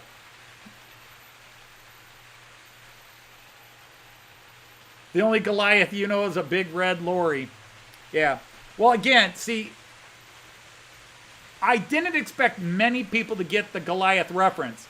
But especially because Goliath is a talking horse, everybody was focused on Mr. Ed. Or even Francis the Talking Mule, whom Mr. Ed was based on. And while they're definitely, I expected most people to associate Goliath the Talking Horse with Mr. Ed, that's why I made sure his name was Goliath, because he was fully meant to be the character Goliath from this old American religious cartoon, although it really didn't tell you it was religious. Other than if you watch the end credits, and it was sponsored by the Luther Evangelical Ecumenical Council or whatever services. But it was definitely a Christian morality cartoon show. And Goliath was a talking dog. And in series 1, in the first few episodes, Davy is explaining Christian morality from a Lutheran point of view to the dog. Gee, Davy, what is a sin? But by the end of the first series, it had changed, and Davy becomes sort of like the good angel over the shoulder when Davy's looking to get into mischief. Gee, Davy, what would God say? And so I had a lot of fun twisting that maliciously and making him, you know, the very first time you meet Goliath is the Christmas special, but you really don't get to know just what he is until the first episode of series 2, where he is, what's a sin? What's a sin, Smokey? What kind of dog? A Yorkie? He was some kind of a hound dog. Again, you'd have to look up Davy and Goliath, EFO. It's just this old American show from the 60s, sort of a cartoon show. Hey, I know you. Hey, you sure do. People have been waiting for you. Oh, I know. With bated breath. Oh, my. Gosh, I don't know how to pick my favorite character. Out of those four. Or Let's see. Nope, wrong way. Close enough. So you're loyal. So just pick one. Who are you gonna pick? Daisy. There you go. Okay, now you can. Can you close it? Yeah, you can close poll. There we I don't know Is if it you had to was in click the- on it and enter or go. what. It was in the way. Hey, Warwick Road Andy's here. Did anybody cross it? Oh, it doesn't look like that. Um, All right. Hi, Andy. Hi, Tommy. Oh, and hi, everybody. All Hi, right, Brian. Tom. Good night. Night Eagle, or hi, Eagle Creek. Good Lord. Hi, Andy. Brian's sleeping. Hey, Railway Fantasia. I agree, Efo. It'd be a great name for a dachshund or a chihuahua. Hi, Dino. I'm fine, just tired. What's happened to all the UK trains? Oh, I never started them today. I could do that. I set up the camera and never started the trains. I was distracted. Come on, there it is. Sorry about that, my UK friends. I didn't get the UK trains rolling.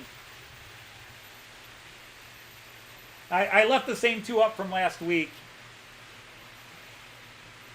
Now you got to get the Azuma a little bit of speed, otherwise he derails for some reason around that one corner.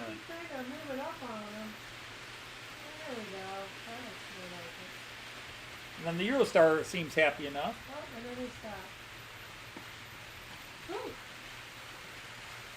Oh, did he? What happened?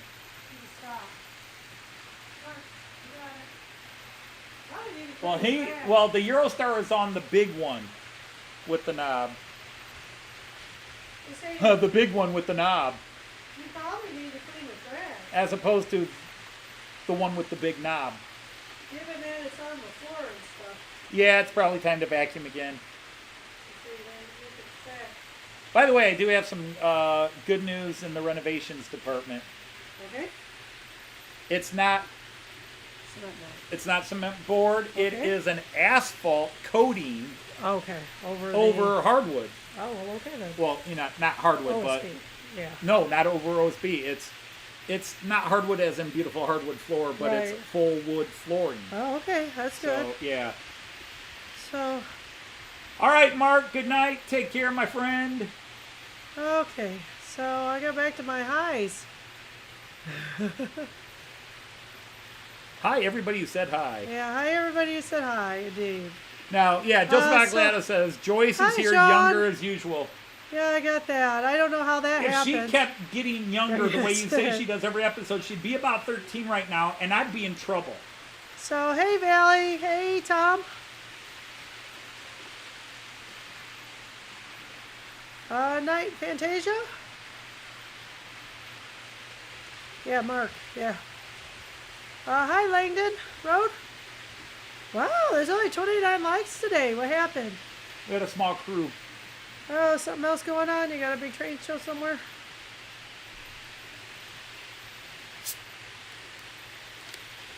Yeah, I don't know. Well, if you haven't hit the lock button yet, please hit the lock button. Says Daisy. Thank you. I just Thank picked you, those thank four. I know you hate the question, but you're going to do a video talking about the women. My women, yeah. We've Yeah, just really, been busy. maybe try to do that tonight real quick, and then we'll get it up. Okay. Um, Are we doing an accent? what? Yeah, I'm just going to Well, analyze them a little bit. Yeah, well, that's what I thought you were going Yeah. to do. Because you said, do you want to say what you were telling me yesterday? I do not. Okay, you want to save that for your video. Uh-huh. Okay. But just watching the show. Hey, Ian, thanks for coming in. But yeah, you can see, Yeah, hey, we've only Leah. got, normally around this time we have 33, Yeah, you're in the 35, we're 30s. low 20s. Yeah, it makes sense. We appreciate your support. Anyway, those of you who can. I'll turn you on too. But You get another anyhow- view, am I? Oh, from your work one. Okay. Yeah. Oh, there we go. We're up to 33 now. Yeah. Yeah, you just gotta ask. Okay, von Schmalhausen. Hi, Cam. But is there a character you enjoy in the series that whenever they're on the screen, you enjoy them. I mean, I know you like a lot, if not all, the characters. Hey, Lehigh. I really do. I have to close the chat to get to the like button. Yeah, you do. Okay. I'm not the only one who has to do that. Oh, another poke. There you are, George. Yep.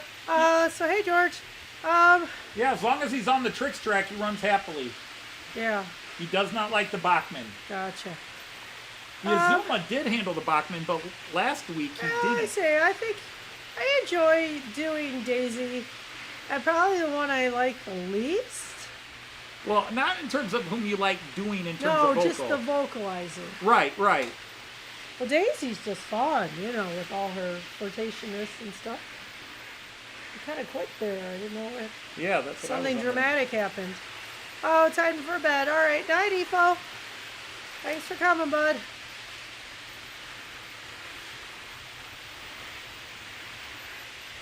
Oh, I wonder what's Hitting clicking. something? Yeah. Oh, yeah, the one is derailed again. All right, just turn the gray one off. Just turn the gray one off. I don't want to mess with him. But Yeah, okay. he just keeps derailing the one car. Yep. I think if I sent him the other way, he'd be fine. Okay. All right, well, let's go to the multi-view. Yeah. Leave it on the floor cam for a while. There's the Is it joystick. easier? Get that off because you hate being on the floor. Well, yeah, I don't want to, I mean, that long, unless there's a reason for it. All right, we'll do the multi-view. But, so which character you said you were going to say you hate voicing the most? Just probably Trudy. With Trudy. trying to get that accent Because you cannot right. do a German accent to Although save your life. sometimes it's hard to do, May. May is a little Just hard maybe to find the right try tone, to- but yeah, she's not hard to just do. Trying to be really butch with her, you know? It's, kind of tough. But Maybe I'm I'm saying, up to. when you watch... Oh, Andy, you got a co-poplar? You got a co-poplar? Cool.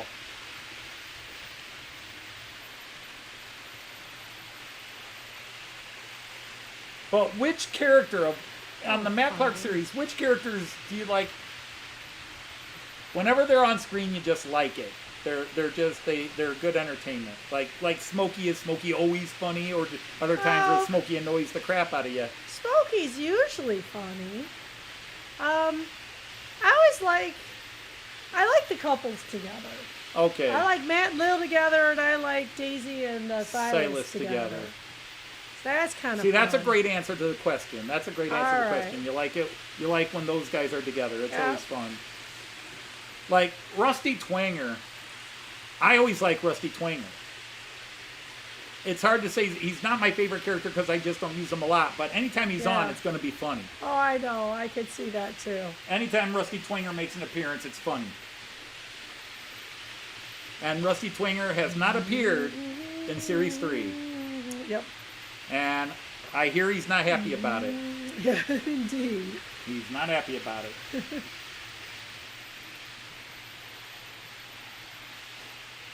Because we shall never Hey, pass thank you the- very much. This is an old one that goes back.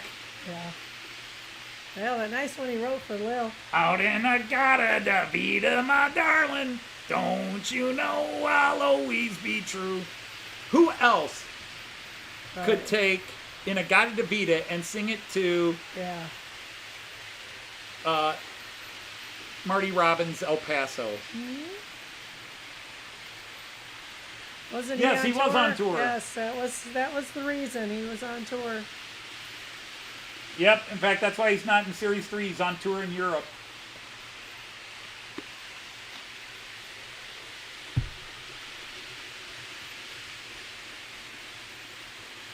But, you know, Madame Lot, by herself, doesn't usually get any funny lines. She and Matt are like the two straight people. They don't usually get. Now she'll make a couple of jokes. Right. You know, she has made some jokes, And like, of course, her name is a joke, but yeah, for the most part she gives it. you know, Cog comes running in Series 2. Madame Lot, I am sorry, but Cog says he needs me. Oh, I didn't know the marshal swung that way.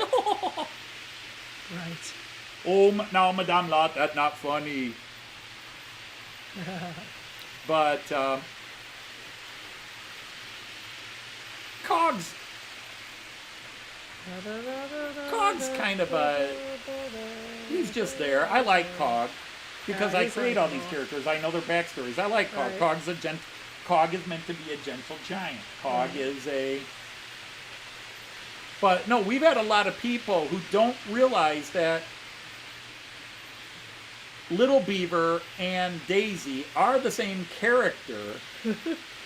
That's what And happens that when you only watch she one or has two modes. She has sex kitten mode and she has Right. gunslinger mode. Right. Well, they don't look alike. Well, I'm sorry though. They look a lot alike. I think I did a good job finding somebody that looked enough like her to work Yeah. on it.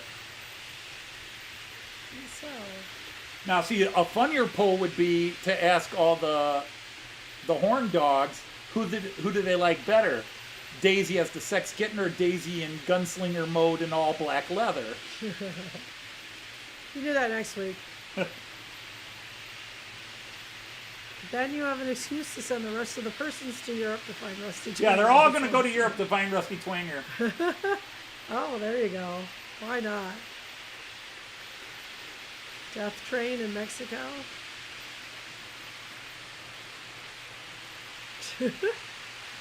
Well, they were trying to be international, Raymond. Multicultural, yeah.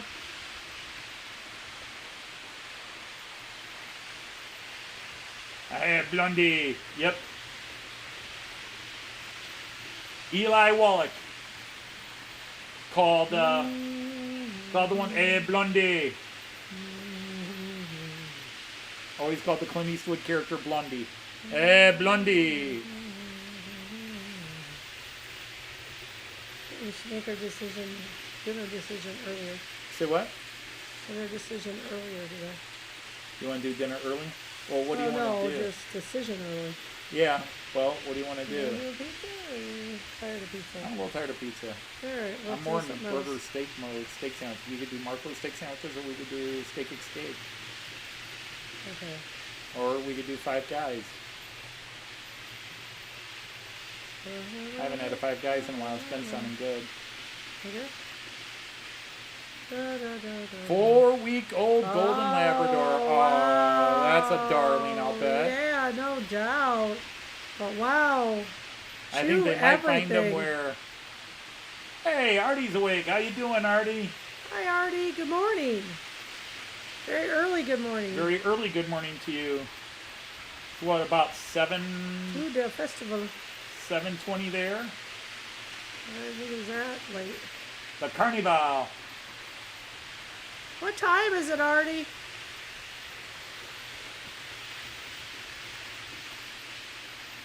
Yeah, Lehigh. Five Guys does sound good. But,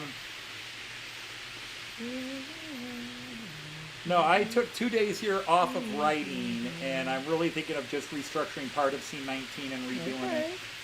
And I would like to have it done by the end of the weekend. Sure. Although, if we're going to work in the bedroom, I don't know how much that'll happen. Well, how's your back? Actually, the back is a lot better today. It's not good, but it's a lot better. That's good. Well, it's not good, that's good. I actually started doing some work in the bedroom. Yeah, I You noticed. noticed. Actually, Liz mentioned you were up there.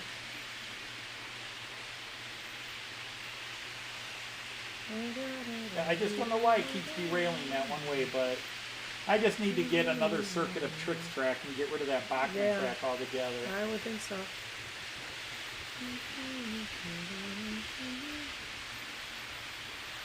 I feel the end is near. Well, on our end it is. Oh, I assume of the series. You have well, number of episode you 12 came out Wednesday. Okay. So this is episode 13 out of 19. There's All right, 19 Anthony episodes. was right. 7:22. Okay. Well, they're 14 hours ahead, so you add 12 and 2. Yeah, I say 9 hours ahead of the UK. That makes sense.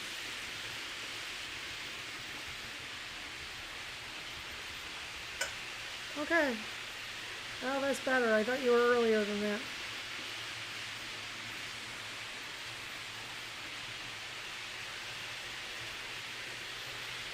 So the Brits have you for the evening, and Artie has you for the early morning. Right.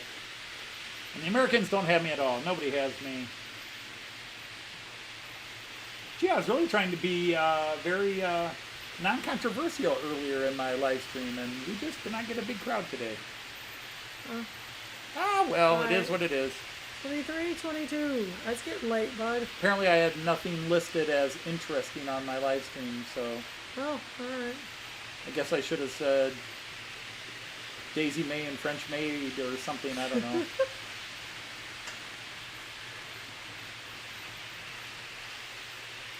It's 23:22.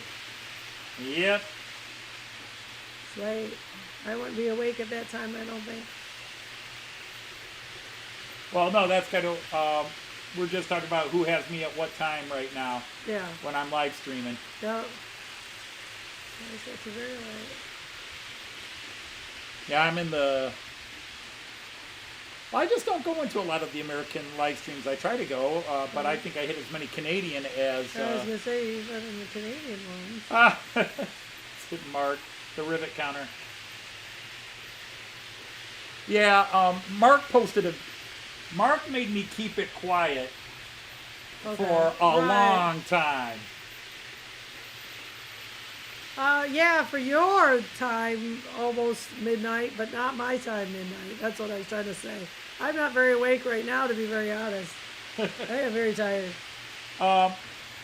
Mark here at Donegal Dad, welcome in, good sir. Yeah, hi, Mark. He sent me a Facebook message 2 weeks ago. Says, Anthony, don't say anything, but look at what I just picked up. Don't say anything until I get a video out. And it's this Märklin starter set. Very cool. You know, he picked it up at a show. It was very inexpensive for him. He picked it up, and then he just released a little review video. And all I did was I said, yeah, that's one of the Märklin startup sets aimed at kids. Nowadays, they actually say startup on them. Märklin has many starter sets, but some are aimed at the younger kids and some are aimed earlier or at, you know, teenagers, 20s, 30s, 50-year-olds thinking of getting back into the hobby. It wasn't an insult. It wasn't anything. I just said, and I was just trying to explain what it was to Mark. I wasn't knocking it. In fact, I said great quality, better than what you would get for the same price in the UK as a starter set, especially one for kids. And this guy's like, oh, that condescending Anthony Dodge rivet counter, the type that, and I'm just like, Wow. I'm a rivet counter? Condescending? Hey, doesn't know you. Hey, Ray, thanks for coming in. Well, I'm like, if I'm a rivet counter, boy, has the whole internet community of model train people been wrong what a rivet counter is, because I sure don't think I'm a rivet counter. Nope. Nope.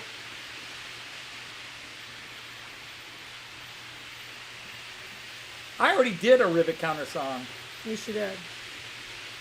but I just started a whole different one. I was doing carpet crawlers from Genesis. Rivet counters, heed there, you know.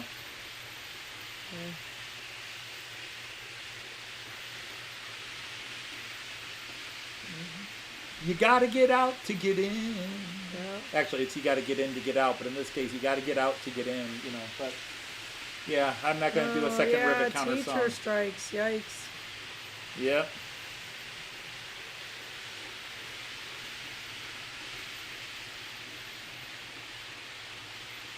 Oh. But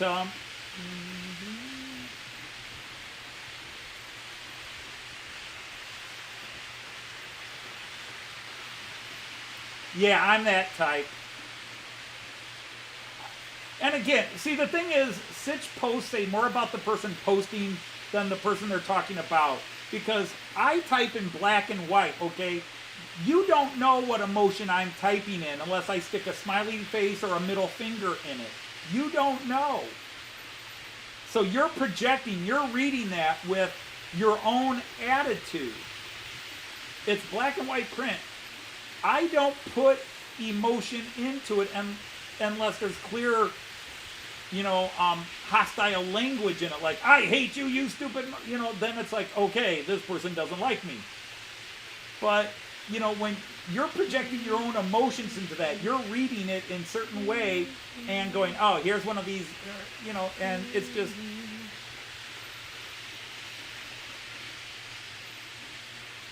Yeah, funny how that is, isn't it, Sean? Teachers are human. You wouldn't think so based on our Yeah. parents and students we deal with. We wouldn't know anything about that.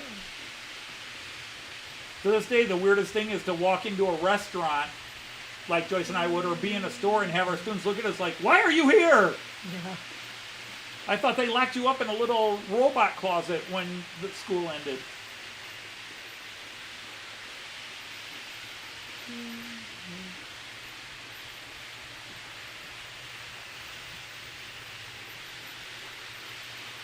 Yeah, we've had celebrity deaths again, because usually get a few of those.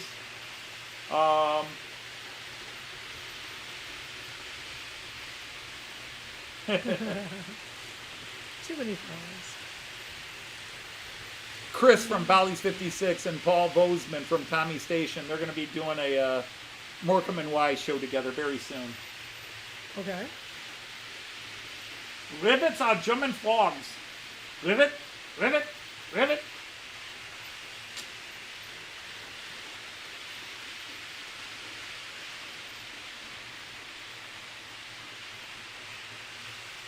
Well, just think, you could have gone to school and had Mrs. Dodge as your teacher. Yeah. Highly educated, dedicated, compassionate lover, Too dedicated. and a couple of other wonderful attributes. Behave. I was behaving. I can't help what you interpreted my words to mean.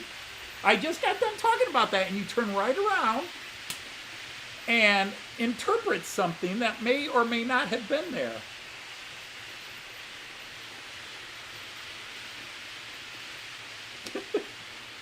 You need to be awake. Yeah.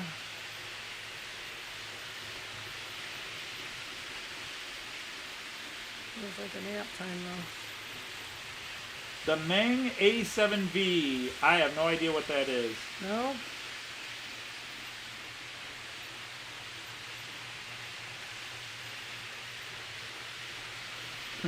Rivet and Mallard. What sounds do your locos make?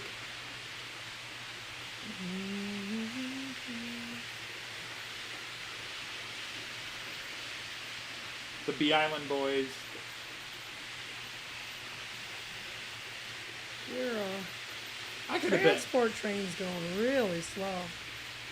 Yeah, he's lumbering a bit, but I didn't turn him up very fast. He is a freight hauler. He could be a high speed. It needs to be high feed, just not moving. Jean Ricard's comment. As long as it's not too cold in the basement, right, Anthony? Oh, buddies. Well, it does look a bit nipples and nippy outside, yes. Yeah, a little boy and a bunch of priests. What could go wrong? Right. Yeah, That we're came supposed to rain 5 days.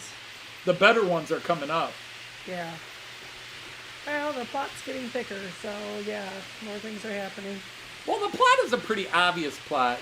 People are catching, Oh, it's yeah. not hidden. That Crazy Hawk is obviously dirty, and if you Right. put two and, I don't want to say, like, it's not a spoiler if you Yeah. are trying to figure out the plot to realize what Crazy Hawk is doing and with whom he's doing it. Right. But the thing is, as you go through there, there's scenes. Now, and that's just it. The scene where Matt got shot is the least watched scene, and I that know. scene sets up A lot of other everything. things, a lot of emotions and stuff. So go back and watch it. why that scene didn't get played. Yeah, no, I think you gotta put. Yeah, we got to put Daisy Daisy on Daisy it, as a yeah. thumbnail on it. I don't pick the thumbnail. I let YouTube pick it. Well, maybe The only you should the only pick time it. I pick a thumbnail is for my live streams. Gotcha.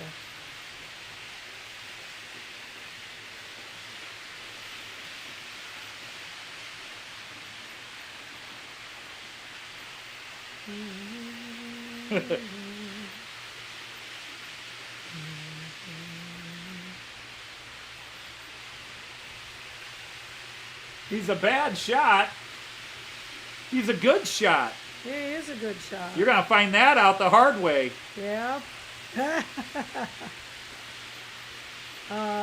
that's not a bad shot. He just got.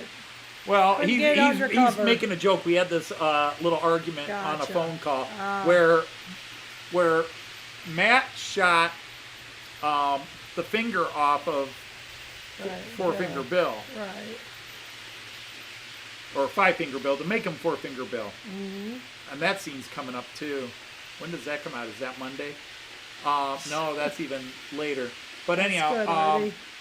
and of course, you shot my finger off. He says, "You're lucky. I was aiming for your head." Yeah. And so he's like, say he's shooting for his finger and hit him, aiming for his head and hit him in the finger.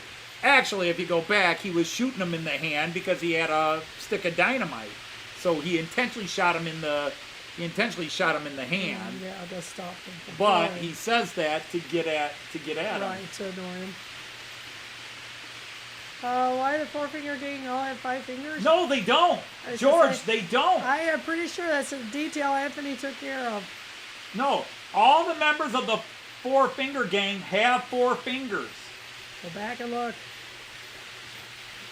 Fredo Bagino is missing a finger, and the character he's based on, Frodo Baggins from Lord of the Rings, has a finger bitten off in Lord of the Rings. Altairi is an assassin from Assassin's Creed, and all the assassins, The original up until a assassins. certain period, Leonardo da Vinci period, had to chop off their finger to use their knives. The Black Ranger is the actor Wally Jones, who is missing a finger from a childhood accident. And he's the Black Ranger He's from... saying one of your photos has 10 fingers. Yeah. I can't do that. I tried to erase the fingers. But, like the body with Wally Jones, that's a different guy's body, and I may have missed it, because he might have the picture where he shows both hands. But yeah, they all have, all of them have 9 fingers. It's stated in the thing, and even the pictures, we tried to erase fingers. May have missed one. Okay. Hi, Kai. Mwah. Oma loves you. All right, hang on, dear. All right, give your grandson the love. Oh, he took him up here. You can do it now. You're already right, I on. can. So, hi, Kyan. Mwah. Oma loves you. Are you being good for mommy today? Did you take a nap? Hi,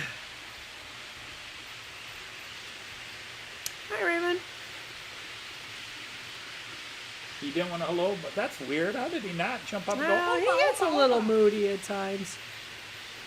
It's fair. Okay, so now they're talking their scooters, the Lambrettas and the Vespas. Tommy, Chris, and I just made a joke about those two teaming up, and now they will.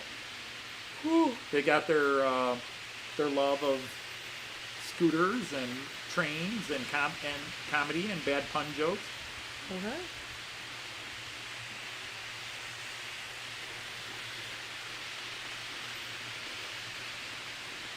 But yeah, so it's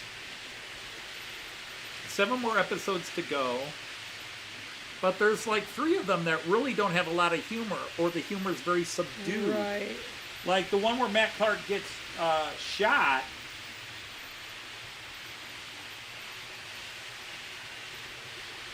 There's some humor with the arguing with the gang at the beginning of the scene. And then They have there's a hair, huh? the other joke in there is a very kind of under the table joke. I mean, not. It's just it's not a bawdy ha joke. It's a situational joke that's a lot of people probably don't laugh at. But when Matt gets shot, George says no spoilers, so so what? no spoilers. I'm not giving spoilers. This is what's happened. Matt got shot 2 episodes ago. Now, if that's a spoiler because people aren't caught up, I can't help that. Really? Yeah. But it's Gotta be out caught up there. by Friday. But Matt, when Matt got shot,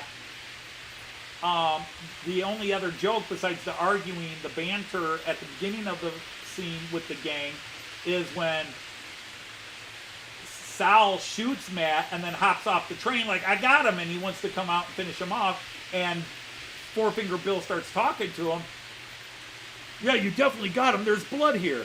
And then Four Finger Bill stops and looks at him, and then looks away and looks at him again. Sal, what are you doing off the train? You're supposed to be on the train. If you're not on the train watching the passengers, then Matt could have a couple, and all of a sudden there's gunfire coming from the train. And, you know, you got to imagine them running, you know, in a comedic way with, the, you know, running away. Like, he could have plans on the train because May and Ned have now taken out their guns and they're shooting at the gang. What are you doing off the train? If you're not on the train watching them, his plans could, oh no, they're shooting at us, you know. So it's a situation that's probably would have been a better visual joke than a written joke. Right. But that scene doesn't have a lot of comedy in it. And then the other comedy is Matt and May arguing with each other. But again, it's not ha-ha jokes funny. It's Matt being a very strong and determined, I'll do what I want, and May saying, stop being a horse's ass. Yep, she tells him that. So it's not ha-ha comedy, but it's not all serious either. I've got to do this, May. But there's another scene like that where the comedy is very subdued. It's very low-key comedy. You know, a lot of comedy in there in Matt Clarke is low-key comedy. It's situational. It's, you know, that's why if people skip an episode, they often miss the setup for a joke coming down later. Yep. For example, now everybody who knows Matt Clarke and has followed it from the beginning, Smokey, the little boy in Series 1 and Series 2, has his rants where he goes off about when he either gets disciplined or told he can't do something. No, Smokey, you can't do this. No, Smokey, you can't do that. And we've had all kinds of fun with his rants. Well, in Series 3, every time he starts a rant, somebody cuts him off. Smokey, we don't have time for your rant right now. So that's been a running joke in Series 3 is every time Smokey starts to rant, he gets cut off. And we're going to have a big joke with that. Now, you already, you know, like they did it 3 times in the one scene. Right, yeah. No, Smokey! Smokey, we don't have time for a rant right now. Ah, shucks! And then a little bit later, no, Smokey, you can't do that. No, Smokey. Smokey, we said we don't have time for your fourth wall break right now. And then rants, yeah. And then, you know, you have the bit later. Now, Smokey, just do what you're told and stay here with these priests for now. You'll be safe here. Yeah, a little boy with a bunch of priests. What could go wrong? Right.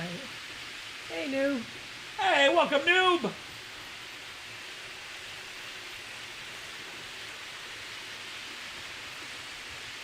But, yeah, it's kind of hard to keep track with all that's coming.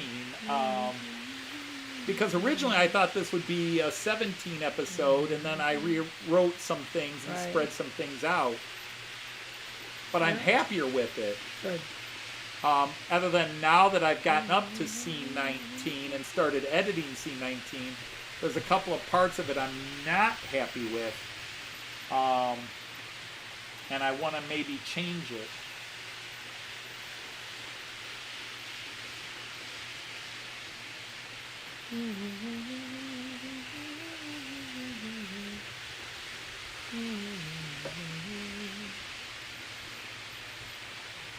Hi, Bob. Do you spell your name with 1 O or 2? Right. That's George Carlin. Uh-huh. Our next contestant is Bob. Do you spell that with 1 O or 2?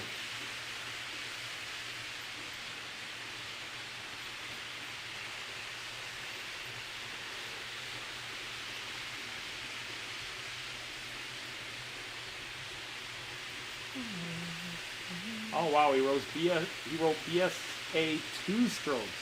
I knew a guy when I was a kid that had a BSA 2-stroke. Also had a Triumph. He had a Triumph motorcycle. I was like, Triumph, never heard of that. It's from the UK. Okay.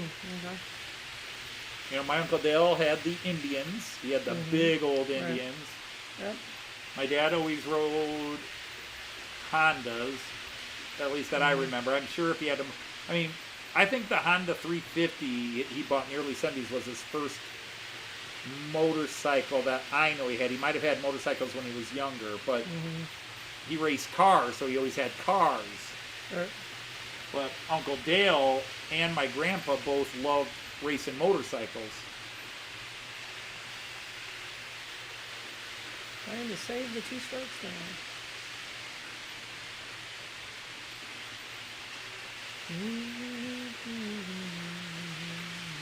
Now, see, that could be a joke if the name's pronounced right.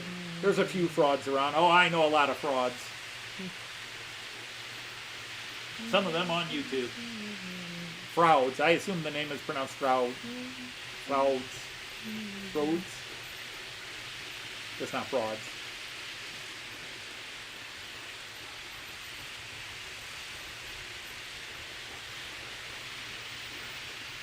So how was work today? Well, Did you have as many kids out as you thought you might? I had 3 outs. Oh, okay. So not as many. No, but they were good ones to be out. Oh, good for you. Yeah, really, they were quite. It was a pretty good day with them. Scooty's class was bouncing. Didn't literally. even have to. Boink, go boink, go Didn't boink, even go have to boink. use my AK. Guess you could say it was a good day. Yeah. I was teaching today. Well, I didn't have to use my AK. I guess we could say it was a good day. So, I can't make jokes about that. One of can my I? crazy, yeah, you can't. One of my crazies that are in school, and No. we did well today. Oh, I got an invitation from a couple of former students that are still in band, and they want me to come next Thursday to the band concert. Oh, to the band. It's their last concert. show. Oh. They want me to come because they want to see me again. Thursday? Yeah, next Thursday, May 4th. Okay. Oh, I have a I field assume trip on 7 that to day. 7:30. The time, it didn't say the time. It just said Okay. spring concert. But I might pop in and go in ahead of time and maybe leave before the show starts. You don't want to listen to him? I don't want to stay there that late. Thursday's a long day because I have Cayenne. Right. And then we Late, do too. dinner. So I don't know if I want to turn around and go spend that whole time. But what the heck? I haven't been back to school, and I can flip off my old principal. And I don't know. Nobody else would be there. I don't know. No other teachers would be there.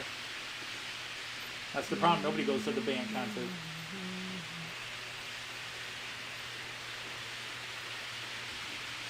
No, I run into a lot of my former students, some that I had 20, 30 years ago. And the problem is they get frustrated if I look at them and don't recognize them. And it's like, you were 16, now you're 40. Yeah. I have a bigger problem with them being 10 and now yeah, they're and then 40. or 10 and seeing Heck, them. I don't even seeing recognize when them in they're high 20. school. Yeah, when they get to Yeah. high school even. They change a lot. You know, that was my last day. My, Yeah. well, last week, the guy got assigned to my building. But he wasn't in my wing. The CPO got assigned to our building, but he hadn't been in my wing. And so Jeff, the head of the CPOs at our school, I'm walking out for the last time. So this is it, Dodge, the big walk. Did you say Dodge? Yeah. And he's looking at me. Didn't you used to be Mr. Dodge? And I said, well, yeah, but now I'm Betty from. And Yeah, he's we like, love you that. are Mr. Dodge. Did you used to be? And he puts this big shitting grin on his face. And he says, Mr. Dodge, Mr. Dodge. And I look, Raphael and I look at Raphael Worthy. You remember this? At basketball. I coached 8th grade basketball, and I had you for English class. Oh, my God. And he starts dancing around, and everybody in that hallway is wondering what this dude is screeching and screaming about. And he's like, this was the coolest teacher I ever had, and a great basketball coach. He's going nuts. And all these other teachers are like, oh, I don't even know Mr. Dodge. We It's like, didn't know that part of you. oh, I stayed in my room. Yeah. by that time. I didn't know any of the young teachers coming in. I'm on my way out. Don't want to get to know you. You know, it's like the old teachers and it's the old veterans in the trenches and the new guys. You're a cannon fodder, dude. Yeah.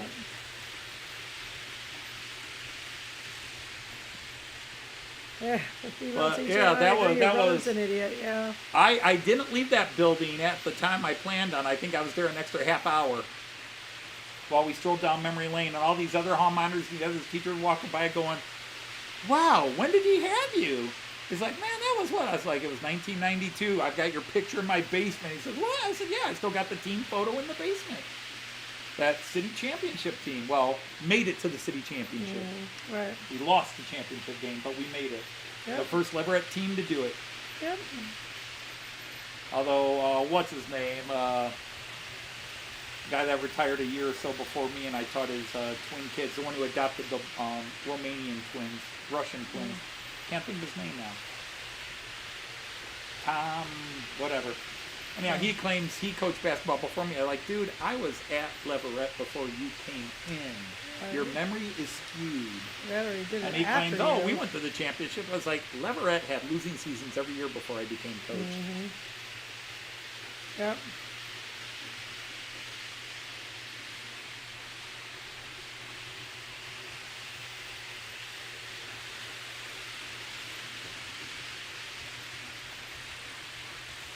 Version, but yeah, it just, but yeah, you run into those guys, and you know, they're happy memories. And the problem is, I've taught thousands of students over my career, and many of my first students are 50 themselves now, in their 50s. Yeah. You know, that group I taught at Perrysburg, I was 20 and they were 18, 17. You know, I taught that one senior comp class at Perrysburg as part of my, not my final student teaching. My final student teaching was Woodward. Yeah. And I taught a senior. Can you turn this off? No? Well, yeah, you could. I wanted the lights though. Yeah. Turn the lights off. I'm just starting to shut things down. Yeah. I just want to make sure nothing is kind of uphill as we do it.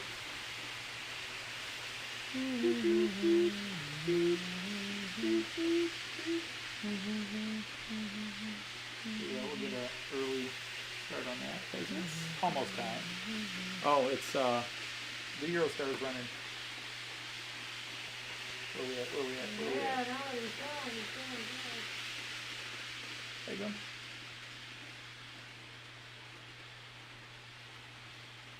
So yeah, it just it's weird because we are coming up on the anniversary of my retirement. Yeah, we are. And 1 year. Yeah, May on Monday. Hey. Monday on May, and we got work to do. Yeah, But yeah, trip to plan. well, we had a smaller audience tonight than Yes, we normal, did. but hey, it's smaller means cozier. Sure. Smaller means cozier. We're just here, and if people come and hang, Who they come won and hang. the poll? Did you stop it? Well, why don't you click on it and see who won the poll?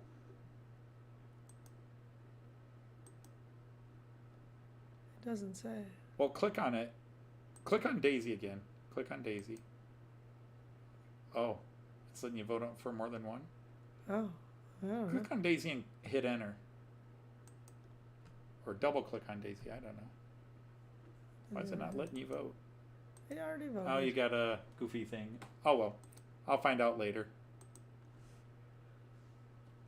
I thought you could All control. right, anyhow, so to all of you who joined us today, we're going to say thank you for spending some of your Friday evening, Saturday morning with us.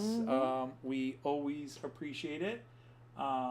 We have, you know, we're just here to do our thing, and as always, we are just very appreciative for the kindness everybody has shown us. Then, you know, it's just, I mean, it's been 3 years I've been doing Friday streams now without a miss, and there's a reason I don't miss it, even when I was sick a couple of times, especially when I was coming down with that noro. Yep. Yeah, it's just very, very, very Dedicated. dedicated. But it's It's a chance to hang out. We enjoy being with y'all. Hi, Trackside Mike. We're just shutting down, but thanks for Right. popping in. Hey, Trackside Mike. Good luck to the Browns in the NFL draft.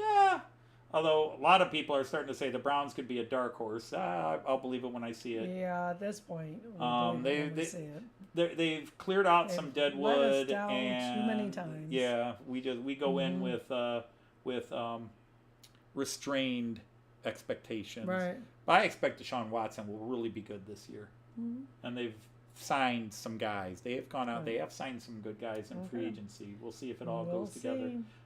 And but anyhow, yeah, I'm babbling here. So we're gonna say on behalf of Daisy May here, we're gonna say Auf Wiedersehen. Choose.